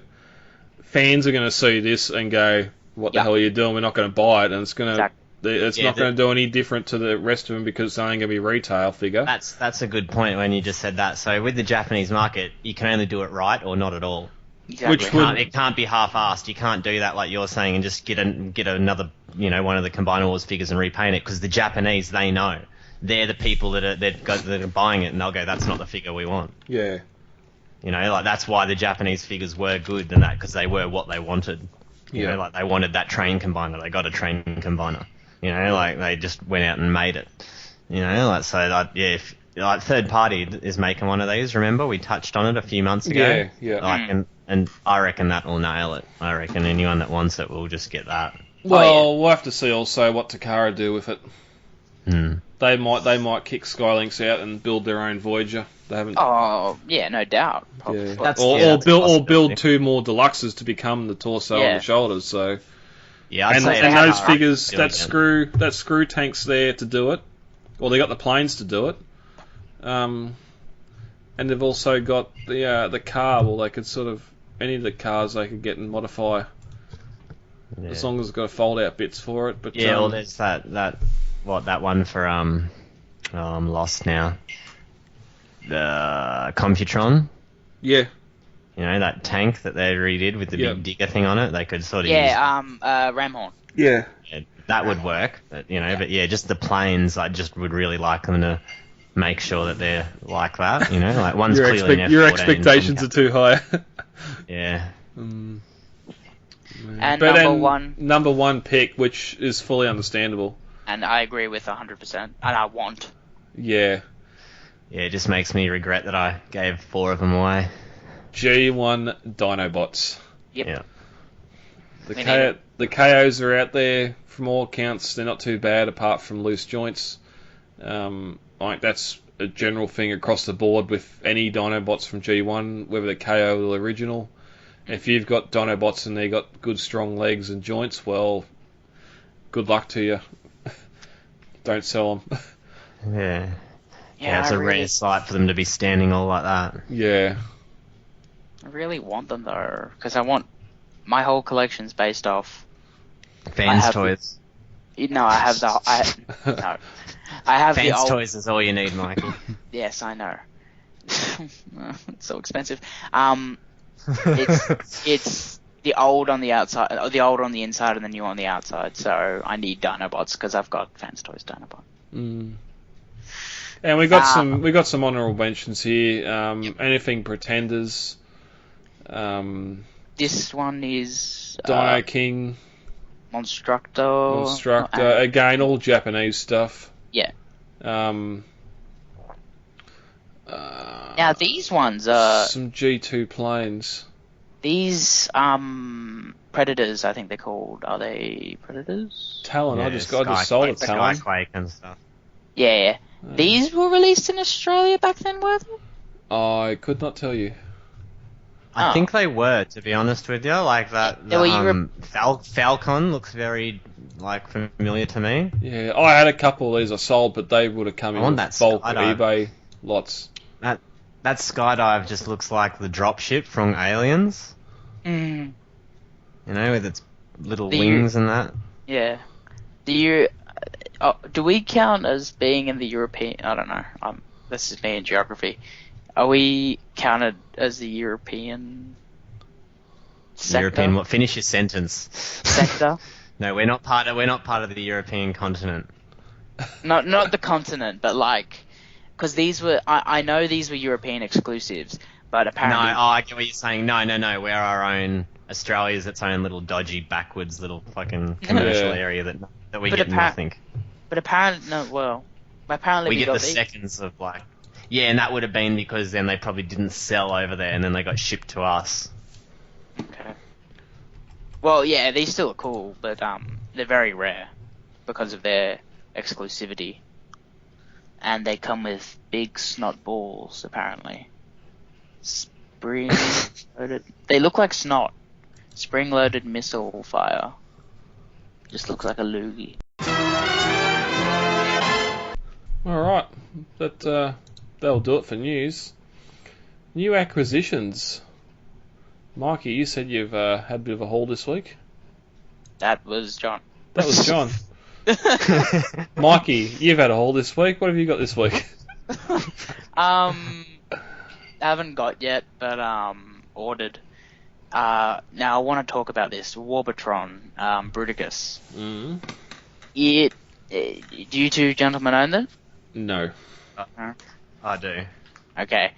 What is your thoughts on it? Because I've heard mixed reviews. I mean, like, the reality is every combiner when it gets to that size, I think, is going to have troubles. Like, like unless some company wants to nail one out that's got like really hardcore, commercial like production pieces, like to, if that makes sense, like commercial grade plastic and that, because they have problems. But it's a great, comparing to all the other combiners that I have, apart from MMC's Neurorex and Green Giant, because they're a bit different scaled, it's perfect, honestly. Like, the bots are great, like, the individual modes and that, like, are really good. Like, it's a good quality plastic, but there still is problems here and there. Like, Fierce Attack. Fierce Attack, so Onslaught. Mine, he's got little windows on him, like on the cab front, and like literally I went to pull the windows out and the plastic just bent. Like, like because the pin was too hard, like so it wouldn't bend out, so I've only got one window that can pop out. So it's only a little thing like that, which really at the end of the day, no big deal, and when it's combined you don't even see it. But I personally still think it's the best third-party combiner I've got. Nothing's broken on you? Because I've heard horror stories of people of like their figures breaking. Are you talking about the ankle ratchets? Well, that and various other, like, just in the figures in general. Would that not come back to third party and sort of being careful when transforming if a panel or something doesn't want to go, don't force it? Pretty much, go on, Michael. The things that I've heard, because I've dealt with a lot of third party. What have you heard? Tell me what you've heard, and I can then respond on mine.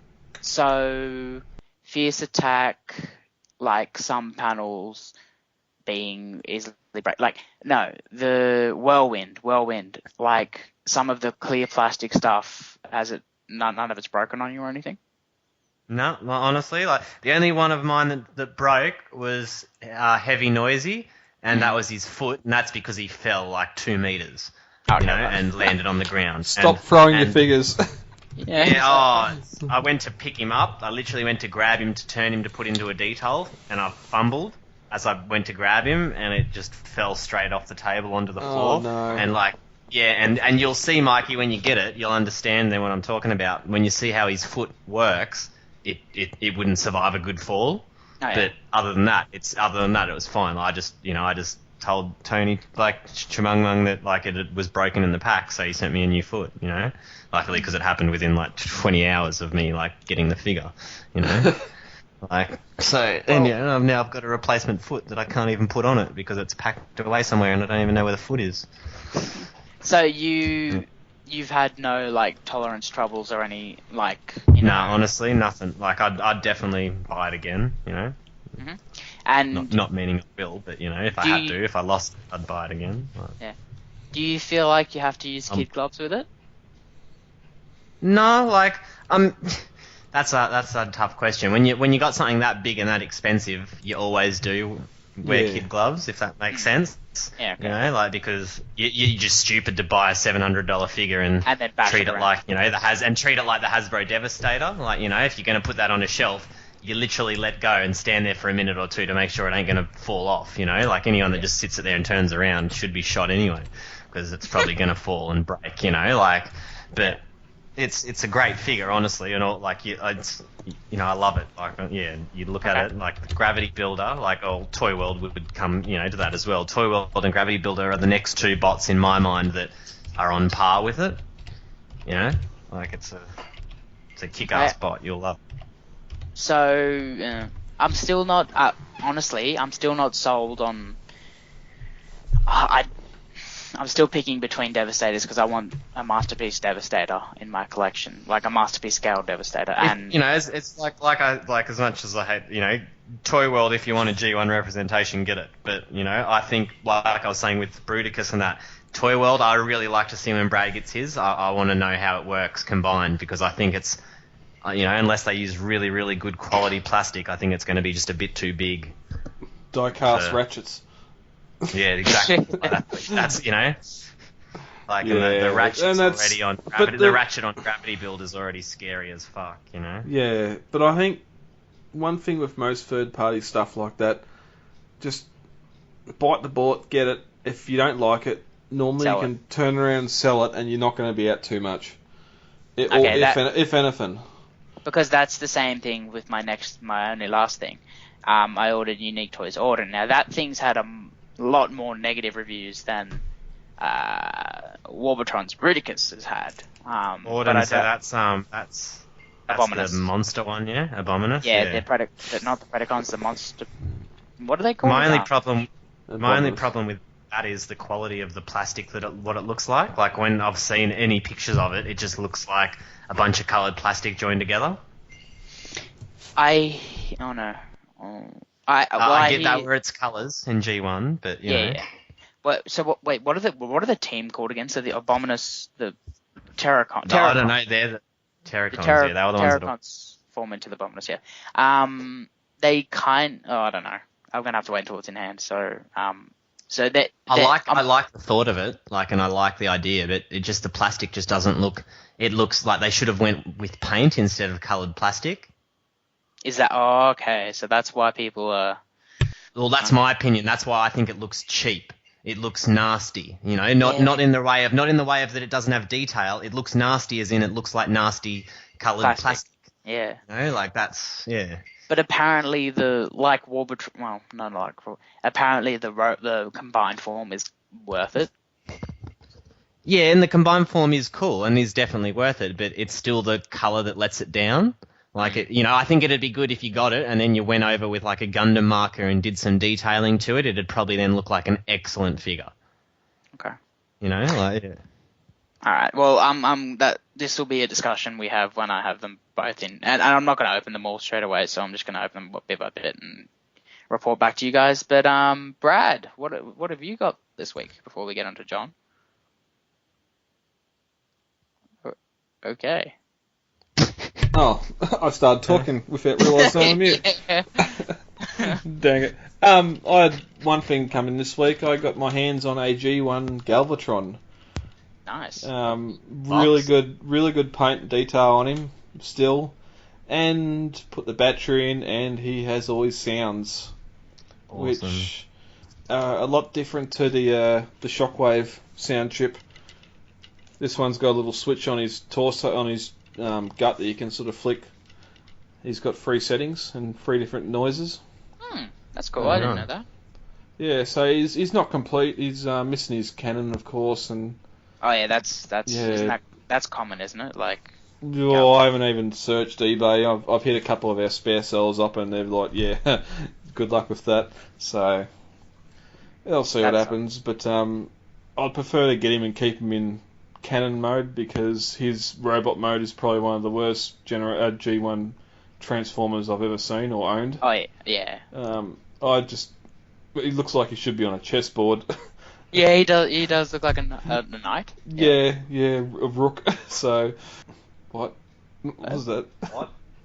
Said it's like they attached. My phone's gone weird. Yeah. It sounds like you're. It's like they just got a piece of, when he's the robot, it's like they just got a piece of tubing and attached a head and 2 arms. Yeah. It just looks horrible. I think we thought you. I thought we thought you were talking to someone else. Use your words, Mikey. Yeah. I thought you were having a conversation with someone else, not realising you're muted. Yeah. No, that was you two. Oh, okay. Yeah, but that's me only bringing this week. Johnny boy, we hear you've got a lot. Yeah, what haven't I got? Well, first I got the 2 KFC bots, Transistor and Double Deck, which were really good. Like a lot of people have complained about the 2 KFC or KFC in general. Like, but I really like them. Like, I don't have any problem with it. And people say like the chrome flakes and everything. Like, I just don't understand what these people are doing to their Transformers. So that's the cherry apple red one. Yeah, the chrome one, and So then you got both of them. yeah, and then double decks the blue. No, and then I got double deck the blue and white one. Okay, so that is actually the best release from KFC because the cassettes. Have you got all the cassettes? No, I don't have the animals. Okay, so that's where. Well, they're not too bad. They beat G1 just. Just. Yeah, because of engineering. Yeah, that's pretty much why. But I've got them all, and I love the Scorpion, man. The Scorpion that comes with double deck, I love it. But that's because I had Scorpions as pets and stuff. So. It does look good. Yeah, and then I also got MMC's Nero Rex, which. How is he? Oh, he's, I'm a fussy bastard, so I have problems with him, but. He's brilliant. He's right up there. Like, I'm not in any regards complaining about him, but like I'm more me personally. Right. Okay, I'm curious because I've owned Ferrorex before. What I could never find fault with him. What were so what are we talking? His right arm. His right arm, as soon as you ever try to lift it up or move it, the joint pops out a little bit. It comes out by half a centimeter. Where the left arm doesn't. If you go to move the left arm up or out, it can move, but the right arm, the bot just gets in the way. Like, it doesn't have the design to lift its arm upright. Like, so say you wanted to put him on a cross, like Jesus Christ on the cross. I'm just saying that so you know what pose. I'm not meaning anything, and then I'm going to put him on a cross. Don't worry, people, I'm not going to kill Nero Rex. Like, you can't do that because his arm just pops out and unlocks, and like I just, if I'm spending money on these third-party figures now for the fact that I want to start taking more photos and being more active in the group and doing like funny, funny shots and stuff, or like Transformers hanging out and shit, like random stuff, but you really need bots that compose for that. And like I just don't like spending this money and then they can't do what I want. Yeah. But but other than that, it's a wonderful figure, and to sit on the shelf and be a representation of something, it's excellent. Yeah, like so. I'd have to agree. So I can't complain there. It's just more what I want out of them. I'm not getting yet. His arms weren't really that posable, but yeah, that's just the fault of the mold. All right. Yeah, that's it, and it just sucks, But other than that, it's great, But then I also got the new Thundercracker, Takara Thundercracker, which really, the colours I love, but yeah, the QC issues are. So yours has them as well. Oh yeah, they're there. Yeah. The worst ones I'd have to say for me, like, are the head. On the top of the head, you just get 3 spur marks. So because it's a black plastic, you just get that white ring. Yeah. Oh, I've never checked that. I bet he does. It's just annoying. Like, like everyone, and then all these other people whinge and bitch and go, oh, but it's just what they call a masterpiece. I'm like, no, well, I still expect, quality control on figures. Like, you don't get that in most Hasbro figures, like you do some, but, Well, that's general quality control to leave the factory. That's what I mean. Like, whether it's that or whether it's a rescue bots figure, you should still check your flashing. That's right, and there's bits there's flashing and mold degradation. Like that bit on the chest is clearly mold degradation. Yeah. Like because everyone's got it there. Like, or you can see on mine where they've scooped it out. You know what I mean? Like with a like a scalpel or whatever, and cut it out because it's no longer straight. It bends inwards a little bit because they've taken out that blemish. Like so. But yeah, it's just. I mean, I still love it. He's still a great Thundercracker, awesome blue. But yeah, it's just disappointing. My theory on the QC issues with it is because they just wanted to get it out as early as they could for Christmas. You know what I mean? Apparently I've heard that too. Yeah. But that's a rush to get it out. But yeah, I just don't see why. Everyone wants the figure.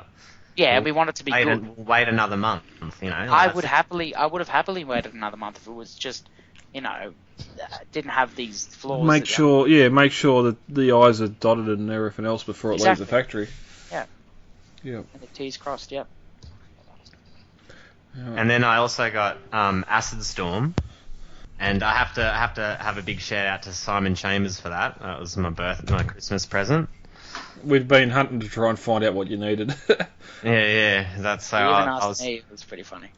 oh, that's it. No, and when he told me, I was over the moon. Obviously, like honestly, I was like, that's the only Seeker that I officially don't have any mold of, and now that finishes. Now that I've got this Thundercracker and that Acid Storm, I now officially own every single Seeker that comes out in Hasbro and Takara. Now you have to go for the expensive Ramjet.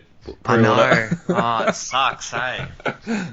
I don't really like him, to be honest with you. Like, and yeah, it's funny. He is cartoon accurate, apparently. Like, but I just don't like those big kneecaps. But I'll get him. The kneecaps and the scrawny head cone, but. But the eye gears are like that too. So, and at the end of the day, it works. You all complain that the heads are too small, but I've got eye gears and had them in front of me. When they're standing next to the other Seekers, they look brilliant. Yeah, true. You don't go, oh, that one's head's small. Those new set of cone heads, they look pretty cool. I'm thinking of getting them instead of the toy mechas. Yeah. Yeah, do they look alright? Yeah, I think they do. We've got to be getting close to seeing some proper coloured images, because we only had wireframe, not wireframe, but CG stuff before. Yeah. And then I also got Fans Toys Grenadier, so Bombshell. Grenadier. Yeah, Grenadier. And that, like, argument's sake, I cannot find a flaw with that figure. Really? Like, I love that figure. There's nothing wrong with it. Like, even the backpack? Yeah, the backpack I think's fine. Like, honestly, like, okay. I think he's great. Like, the only one problem I had with the figure, which was more user error, not design, was obviously you've got that piece. You posed him upside down. No. Isn't this working? He comes with a his part. His feet are in there. He's dead. He's a dead dog. He comes with the G1 part, so you can put the clear orange shell piece on him instead of the yellow orange. And the screw was that tight to try to get out and back in that I've threaded the screw to when putting in the second piece. So now he's going to be staying as that clear orange bit forever, unless I can manage to try to weld something onto the screw just to unscrew it. That's a lot of work. So now, Mikey, have you heard something wrong with this figure? Is that? No, I think he just meant more aesthetics of the backpack. Okay. Yeah, I was just. I like that because to me he's an Insecticon. He's going to have insect legs, and they all dangle off the back. And to me, that actually, I like that. That's what is cool for me. I like the thought. Like, have you seen this weird new third party figure come out? That's a weird fucking chair, like a dentist chair. Yeah, that's I just like that because of those arm bits and stuff. Like, that's just all me. I like. Isn't it a DHD? DDD, DBD? DJD, Decepticon That's Justice the one, Division. yeah. His name is... I don't know. I can't I'm not going to get him, but that's just, I like stuff like that, like the sort of creepy... to be honest, that is... He's probably one of the coolest members of the DJD, because he turns into a torture chair, essentially. Yeah. I'll admit that is pretty awesome. That is one of the most unique Transformers we've ever had, to be honest. Oh, I don't know, the lamppost, the traffic lights in the desert was pretty unique. And then I've still got some more. I still got some more figures. He's still going. Yeah. Oi! Oi! That's it. And then I got the Transmetal Skybite from Beast Wars or something, or Beast Machines. Was it it wasn't the Takara Skybite from a little bit long ago, because that was metallic. This one's metallic too, but this one's an old one. Like, this one's like 90s or whatever. Is he grey? He's like a grey, bluey, silver. Okay, that might be a completely different character as well. It's definitely the Skybite mold, 100%. I think he's called Landshark or some weird shit like that. No, see, I think Landshark's the green one. A green shark, okay. Yeah, no, he's the exact same mold, but I've seen one that's got like fluoro green bits on him. Is he he's a Predacon, right? Yeah. Yeah. And then I also got Armada Skybite, I think. Some weird, like, spaceship, but his colours, and it is Skybite, but in the Armada line.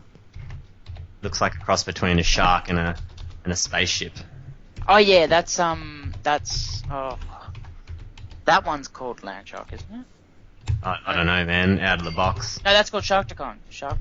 Energon Sharktacon. Well, there you go. Now I don't want him. No, yep, that's right. Energon Sharktacon. Is he yellow and purple and stuff? Yeah, he's like, yellow and purple and blue, yeah. Yeah, that's Energon Shopcon. The Energon line had good toys, just a bad show. Yeah, pretty much. I'll give it that. There's still some collectors in the community that say Energon is some of the best Transformers we've ever got. Yeah. There are some great molds in amongst that.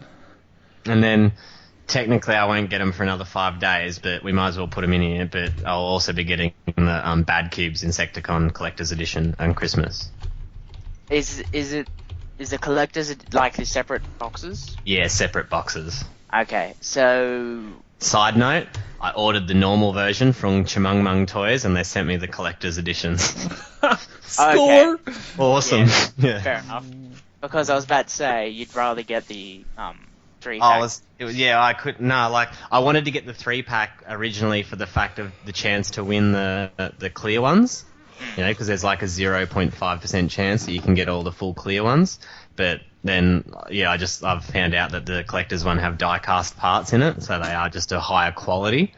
How bad would you feel if the one you ordered was the clear one, yeah. The clear one, and they sent you the collector's edition? But I'm thinking maybe Tony Chi was out of stock, because, I don't know, like all the, I ordered them and I wanted to get the collector's ones, and when I looked I was like, $40 short or whatever, so I was like, crap, like I'll just get the normal ones, because my mate gave me the money to buy the present, like he said, here's your money for your Christmas present, buy what you want, and I was like, yeah, sweet, I'll get these Insecticons, and then I was like, hopefully I can afford the collector's ones, or I'll just pay the extra $30 to get them, but I couldn't, and then ordered the normal ones, and then when they rocked up, I opened the box just to check, that they were the right things, and then I was like, sick, like they're the individual packets, like, so yeah, it was really, really good. But yeah, so that's it, and that's everything I got. Oh, awesome, great. Alright.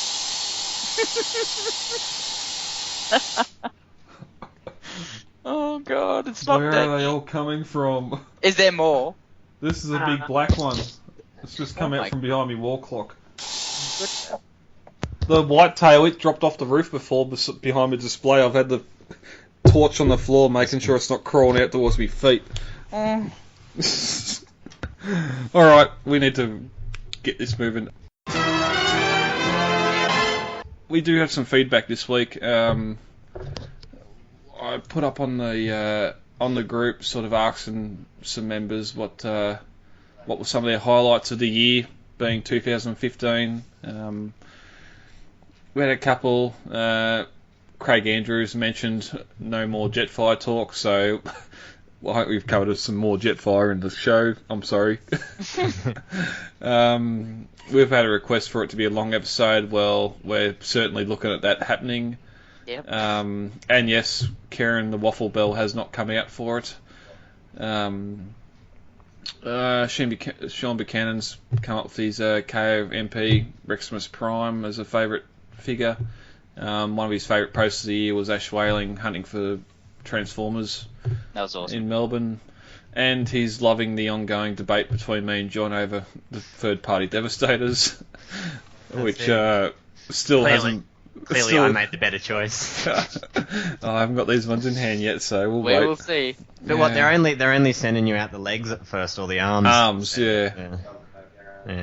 That's annoying. At least if you get the legs first, they can stand on the shelf. Yep. He's also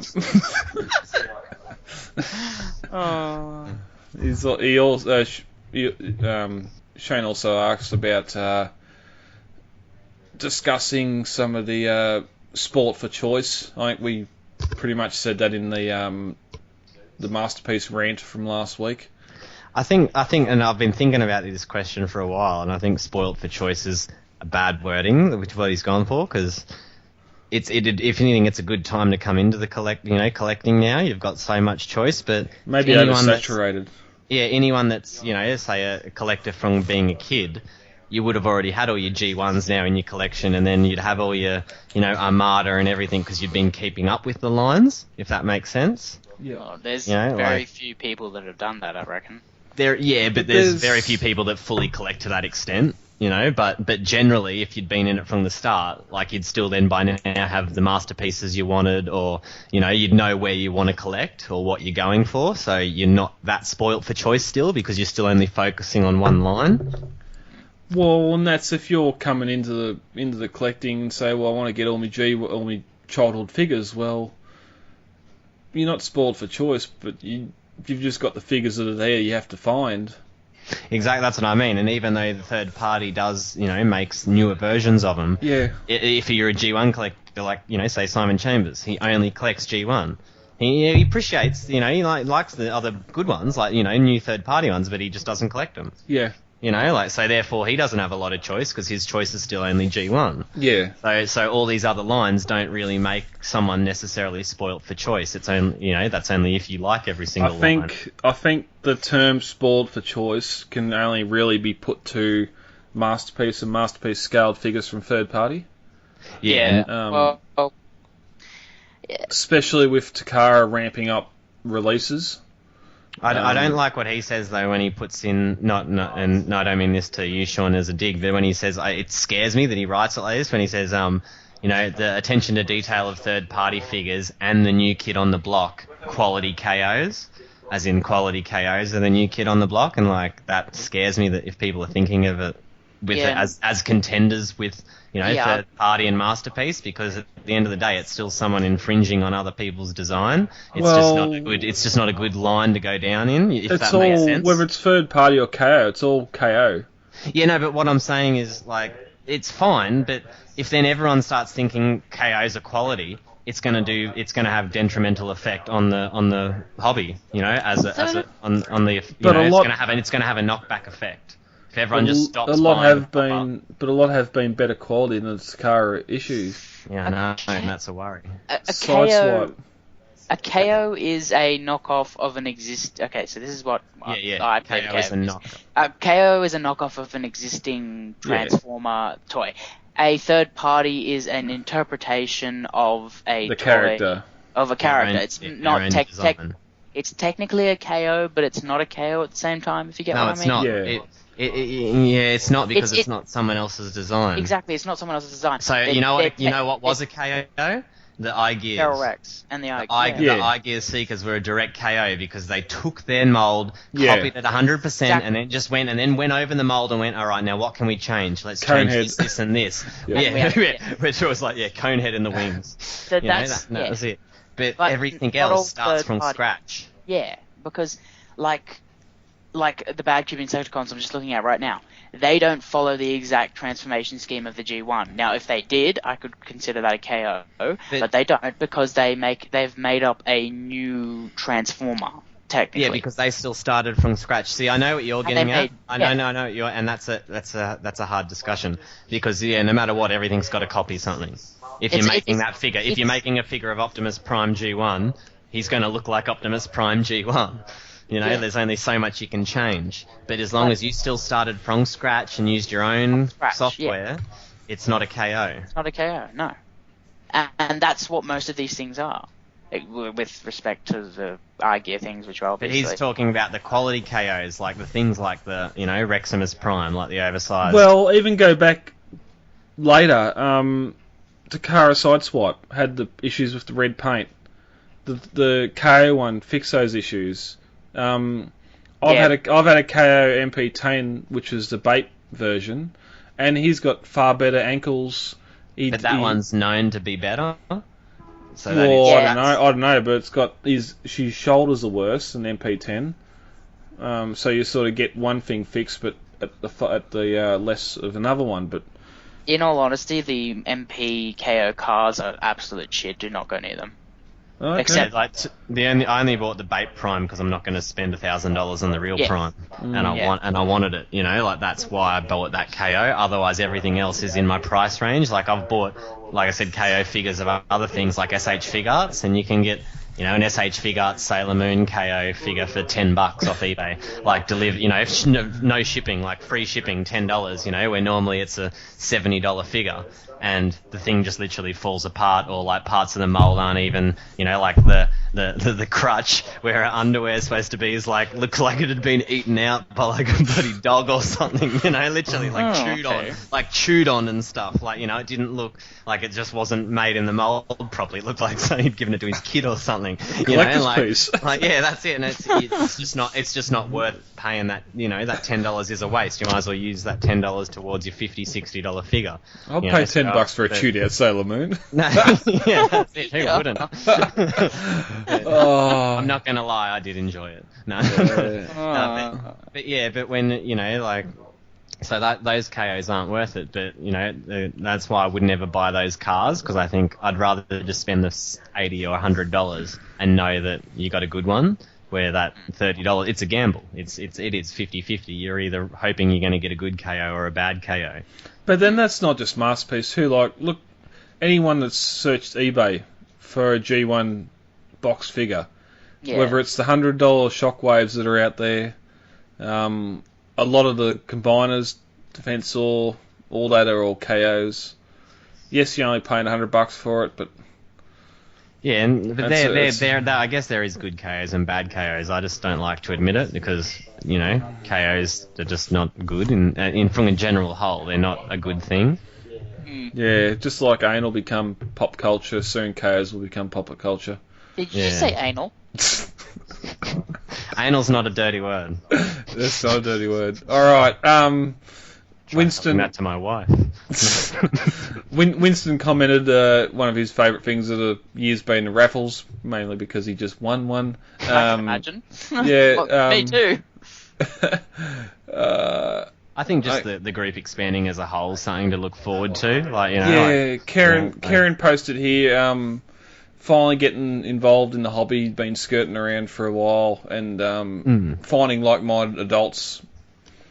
And I think that's one big thing, and that's one of mine for the year, is just the group expanding, the group growing. Yes, there's been a couple of dark times, but on the whole, just coming together as a community, helping each other out, finding figures, and everything else. And like Michael says as well, like the supernova and the birthday dinners, has been a great way to connect to members face to face, and that's what I like about the group, you know, the most, that the members are active and you actually get to meet each other. It's not just like a whole bunch of people on Facebook, you know, just chatting that you'll never meet or get to see. Like, people want to actually meet each other and see each other's collections and that. Like, it's just a real good community. Yeah, and I definitely think it was a gamble back in February when we decided we're going to start attending some conventions. More so just for the table price, but I definitely feel that the con tour we done this year, we got out there, we met a lot of the members face to face. Some we had more talking time than others, but it just sometimes we'll really run off our feet.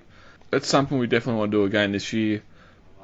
I enjoyed the New South Wales meetup. That was great. Was that Michael? Was that Michael, New South Wales rep, who said that? Yeah. Yeah, he's a great guy, and I'm more than happy to go to another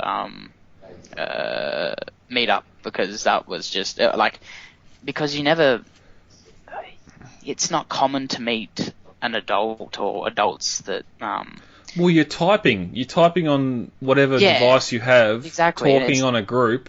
It's not face to face. It's not. You don't get the emotion, and you don't get the realness of the conversation you have with a person. You know what I mean? Yeah, that's like early on when I realised when one of our a local member joined the group, and he's just here in town, and like I went to pick up. What? Oh no, sorry, I was just laughing at a post by someone on the TCC. Oh, you're reading down the page. Yeah. Yeah, Cade, when I realised Cade was just here in Faguna, and I brought his MP5 off him, went and met him in person to do the deal, and just the oddity of sitting in a car park in a supermarket, talking about Transformers, talking about the movies, talking about G1, talking about everything, like, just the oddity of it. Like, no, I'd never had done that before. you'd always you type things and sort of say things in your mind, but just to sit there and be with someone and talk in person. And I know Nick done his meet and greet there last weekend. Did you go to that, John? No, unfortunately, I just got the storage container here, and that it was just horrible timing. Like, yeah, because he done that. Yeah, he done that. It's a good idea, like, because he's the same. Like, he's part of Brisnerd. Yeah. And that's it. Like, they do the trade days, and like, you know, as soon as we found out about that, and we met each other, you know, I met him at his trade day that he hosted. And we just love the idea. Like, that's such a good idea too, because you get to meet people that are all other collectors and stuff. And it's got to be combined. We can't, if we're going to do a event like that, it's got to be with other franchises and whatever else, just to get numbers. Yeah, that's what, when he did say a complete just Transformer trade day, I was like, if anything, he should have just labelled it as a trade day for the group of us, but they didn't just have to be Transformers. Yeah. But even I'll admit, I was like, yeah, that's a pretty narrow thing, like, because who's got enough Transformers to bring, you know, to just do a lot of trades? You might only have one or two things unless you want you to get a trade couple out of the your local collection. retails out there. But yeah. But that even the meetups, we've done that. Eugene organised to do the Pleasant Surprises one again, and it was only after they come through we sort of thought, well, we probably should have organised to have a Christmas party in each state again. Well, once we finally move and have a place, I'm still happy to, you know, have people over, like, you know, have members over and stuff, like show them my collection and that, like, you know, host a trade day and it doesn't have dinner to be, party, anything, you know. Like, it doesn't have to be for a special day, like birthday or something. If you want to do something, say, right, the last weekend in February we're going to have a barbecue or whatever, and yeah, like Simon one night did that one at his, like, I don't think he only ended up having about 3 or 4 people come over, but you know, that's it. That's still 3 or 4 members he got to meet when he just had like a trade night or something, or, you know, it was just bring your toys and hang out sort of thing. And I was talking to him about it down at Pleasant Surprises a couple of weeks ago, and even with that Pleasant Surprises, I think the aim of having the meetups is just those dozen or so people that are close to the thing, that are sort of keen to do it and go, are going to come and attend. Yeah, exactly. You can sort of post to everyone, but you can't expect. Yeah, no matter what, you're never going to get everyone coming. Like, there might be 20 paid and proud members on the list for Brisbane, but you're not going to be able to get every single one of those to attend a meetup, because life. I know, especially after this week, life is above all of this. Yeah. So, if you can't do something because of life, well, don't feel sorry don't apologise, whatever else. That's just toys are my life. Yeah. Just don't worry about it. We always try and do these things. If you can't attend a meetup, well, there's always next time. We just have to organise it. That's it. Anyone that misses them, you know, let us know where yous are or where yous want us to host one, you know, and we'll try to work around that. Well, exactly. Yeah. It doesn't even have to be the capital cities. That's it. Like, that's what I think they don't realise, that we're doing it for them. It's not like you're just doing it for you or for me. Like, you're doing it for all the members if they want to meet members to come and gather. You know, that's what it's all about. Like, so they just need to let us know. Display figures and everything else, and talk and everything else. So that's all good. What are our favourite things for the year?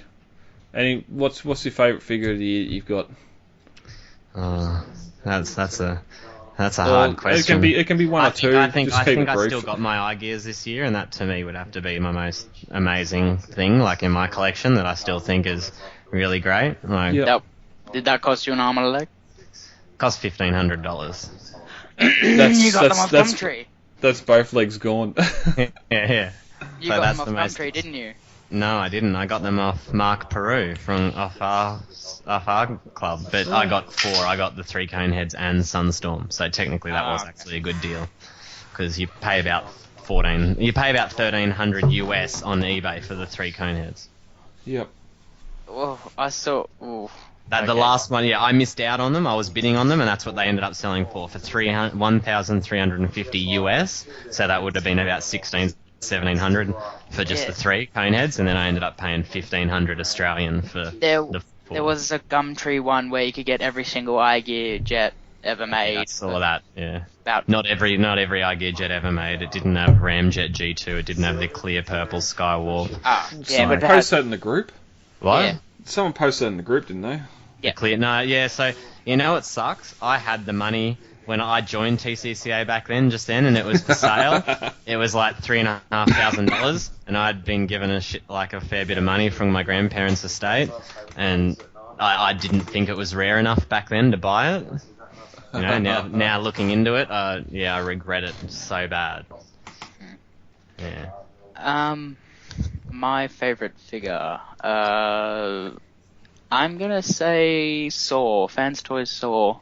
Good Very, choice. yeah, it's a very well built figure. It looks like Swoop. And it's just like, if you start playing with him, you're just gonna keep playing with him. He's a ton of fun, and I love every aspect of him. And I'm not even a fan of Swoop, and I love. Same. I'm not a huge Dinobot fan. I never was. Too. But then that Scott McCallop, I think his name is. He had it and it broke. The head fell off, and he was like, "Oh, can anyone fix it?" And I was like, "Yeah, I'll fix it for you." And he sent it to me, and then I pin drilled it and put that. But as soon as I saw the figure in my hand, I was just like, "I've got to buy this." Oh, and the weight of the figure, he weighs the a ton. die-cast. Yeah, that's it. And then I bought one like that week, I think. There was one on Gumtree actually as well, red one.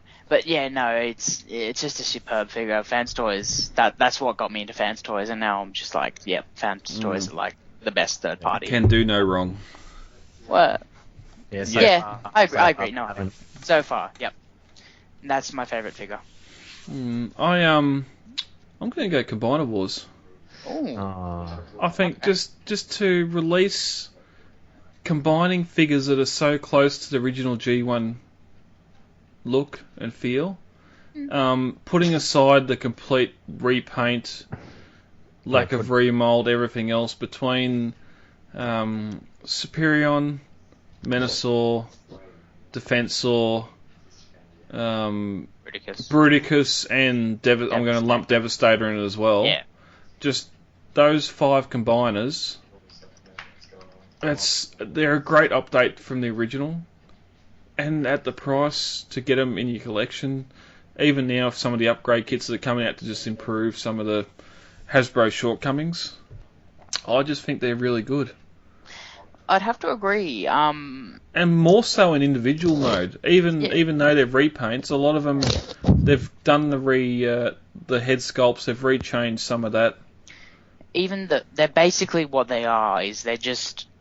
They're toys built around the Combiner gimmick. There's no doubt about saying that. They're toys built around that little ratcheting rectangle that comes out of the chest piece. But in saying that, G1 was toys built around the head on a stick, basically, because that's what the combining ports were. But they had no robot modes.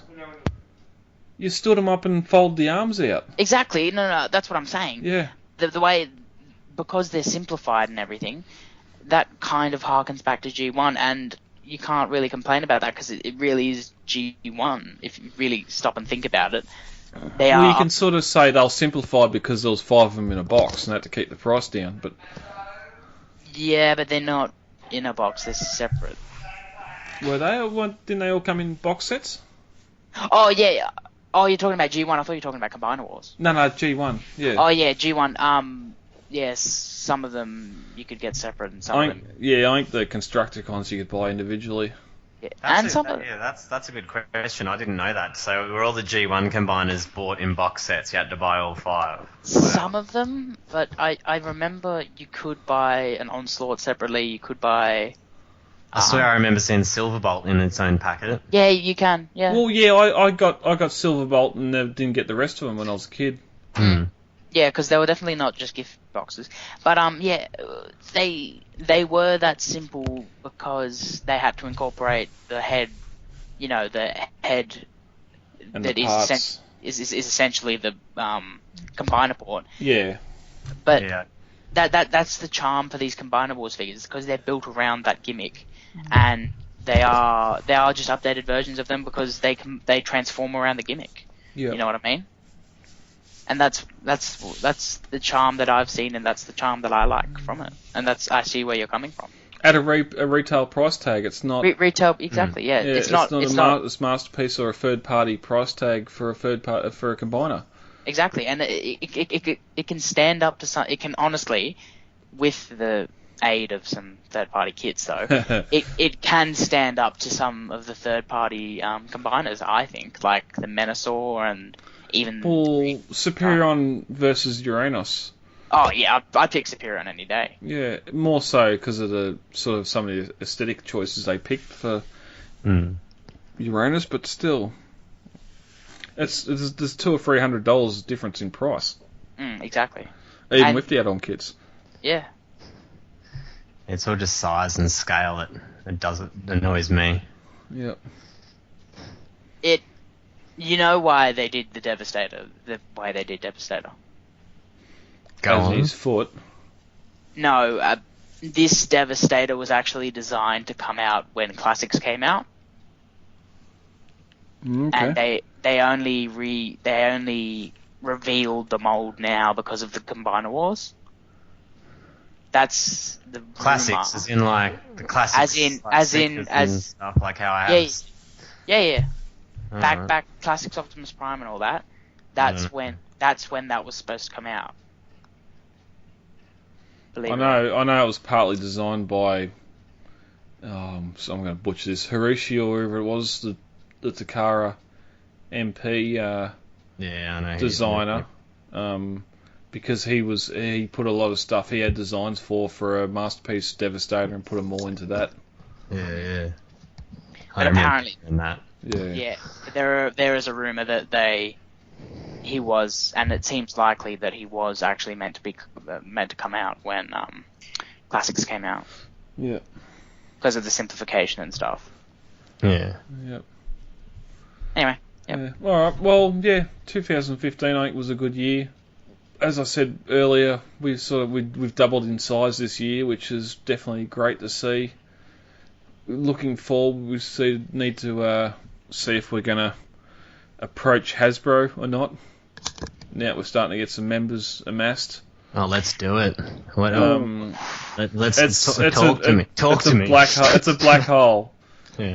Because if they come on board, then a lot of the third-party stuff's going to have to disappear from the group. Have to go. Yeah, that's what I was thinking. Oh, yeah, I get. There's ways around this. At the lounge. TCCA third-party group. Yeah, yes, TCCA third-party lounge, or whatever. Yeah. Like, there's still ways around it. We can, negate that. So that's something on the cards for the future. We're going to try and attend a lot more conventions this year. Because that's still, that'd be, if, being a legal entity, that, if there's any pull you can get in Hasbro would be good. Yeah. And even if we can get voices, because just to have our thoughts considered, or taken seriously. As people that buy their toys and want fit, say, well, this is crap, or this, what are you doing here, blah, blah, blah. They still, I'm not saying that we'd necessarily make changes, but to a degree you could, Well, just let us sell your figures at the conventions. No one at conventions sell retail figures. Yeah, see, that'd be unless it's old MPs or current MPs. There's no... The only retail stuff I've seen at cons this year was the Stomp and Chomp, or the big Grimlock.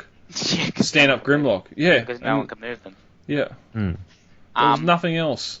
Is it really... Joel brought his Combiner Wars Galvatron, not Galvatron, what is it, Cyclonus. Yeah, Cyclonus. And those, and they were there for 5 minutes, and they sold. Yeah. Is it that easy to contact Hasbro, though? We'll find out. Yeah, I think it's easy to contact them. It's just whether or not they respond. They reply. Yeah. So that's definitely something to look forward to in the future, anyway. Yep. But thank you guys. Both of you have sort of come on board the last half of this year. This Yeah, is definitely one good thing about the year, I suppose we should mention too, is the podcast. That's what I just thought. Then I was thinking I'd actually like to say becoming the state rep and also holding the TCCA table at Supernova were probably the two biggest highlights of my year, actually. Yeah. Over figures, because that's been part of the hobby and the group, more than I could have ever imagined. So I'm glad that people support me and that I'm here, and helping. Same with me with the being allowed on the podcast is an honour. And yeah, I am willing to help with any way that I can with the group, and also becoming a worker for the Just Bots. Yeah, that's quite good. Mm. Yeah.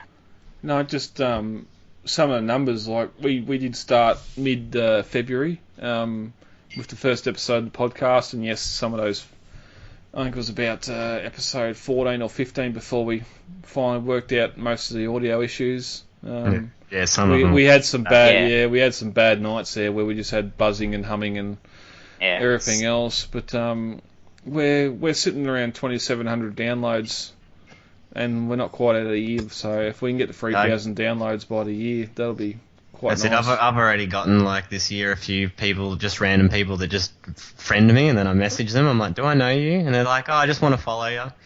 Because they're in the TCCA or something. I'm like, oh, okay, sweet. All good. Yeah. But I'm just not used to that. So, but it's definitely good. So we're definitely getting out there. So, cool. Oh, lovely. All right, guys. I've been 2015 done. Bye. Oh, I suppose I should mention. We do have. I've got an Off the Rails episode recorded, which you'll probably hear next week.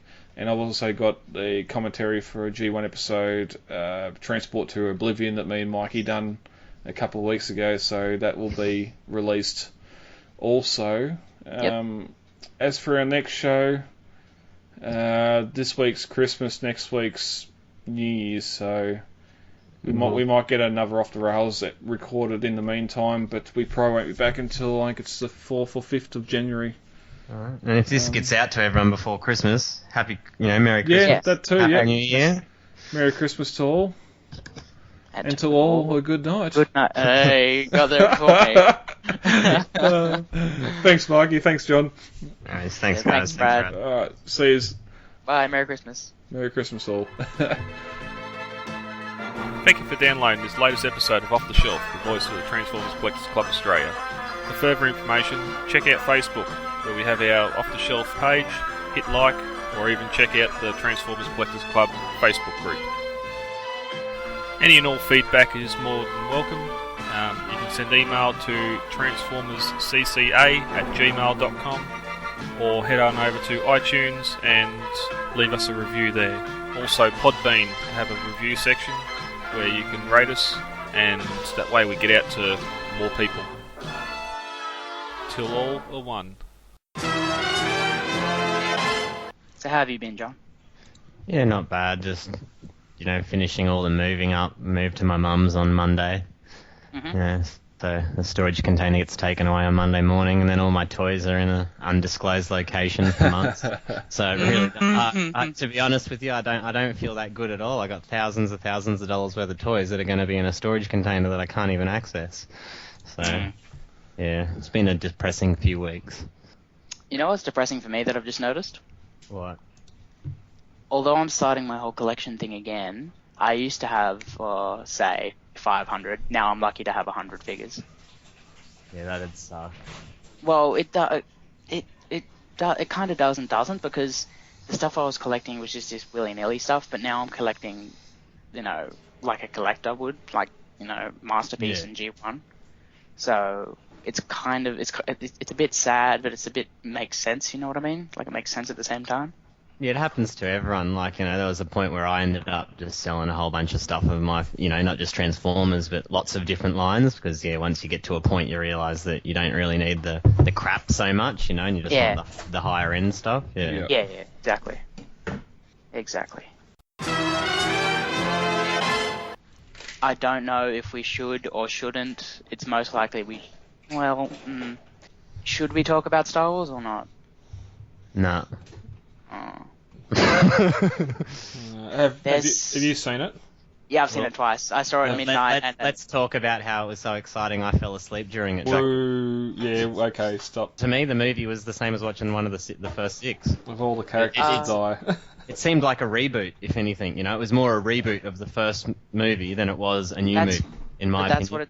That's kind of what it's supposed to be. But you know, they haven't marketed it as that, so they really haven't done a good job. It's like it's supposed to be Star Wars for the new generation. Brad, have you seen it? No, but I've heard pretty much everything. I'm not gonna say anything. No, you're right. Go for it, man. No, I'm not going to.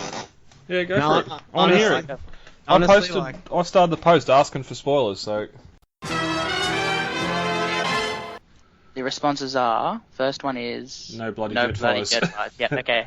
Yeah. LOL. Okay, Papa Dead Fly twice. Make it a long episode. They want a long episode, so are we going to?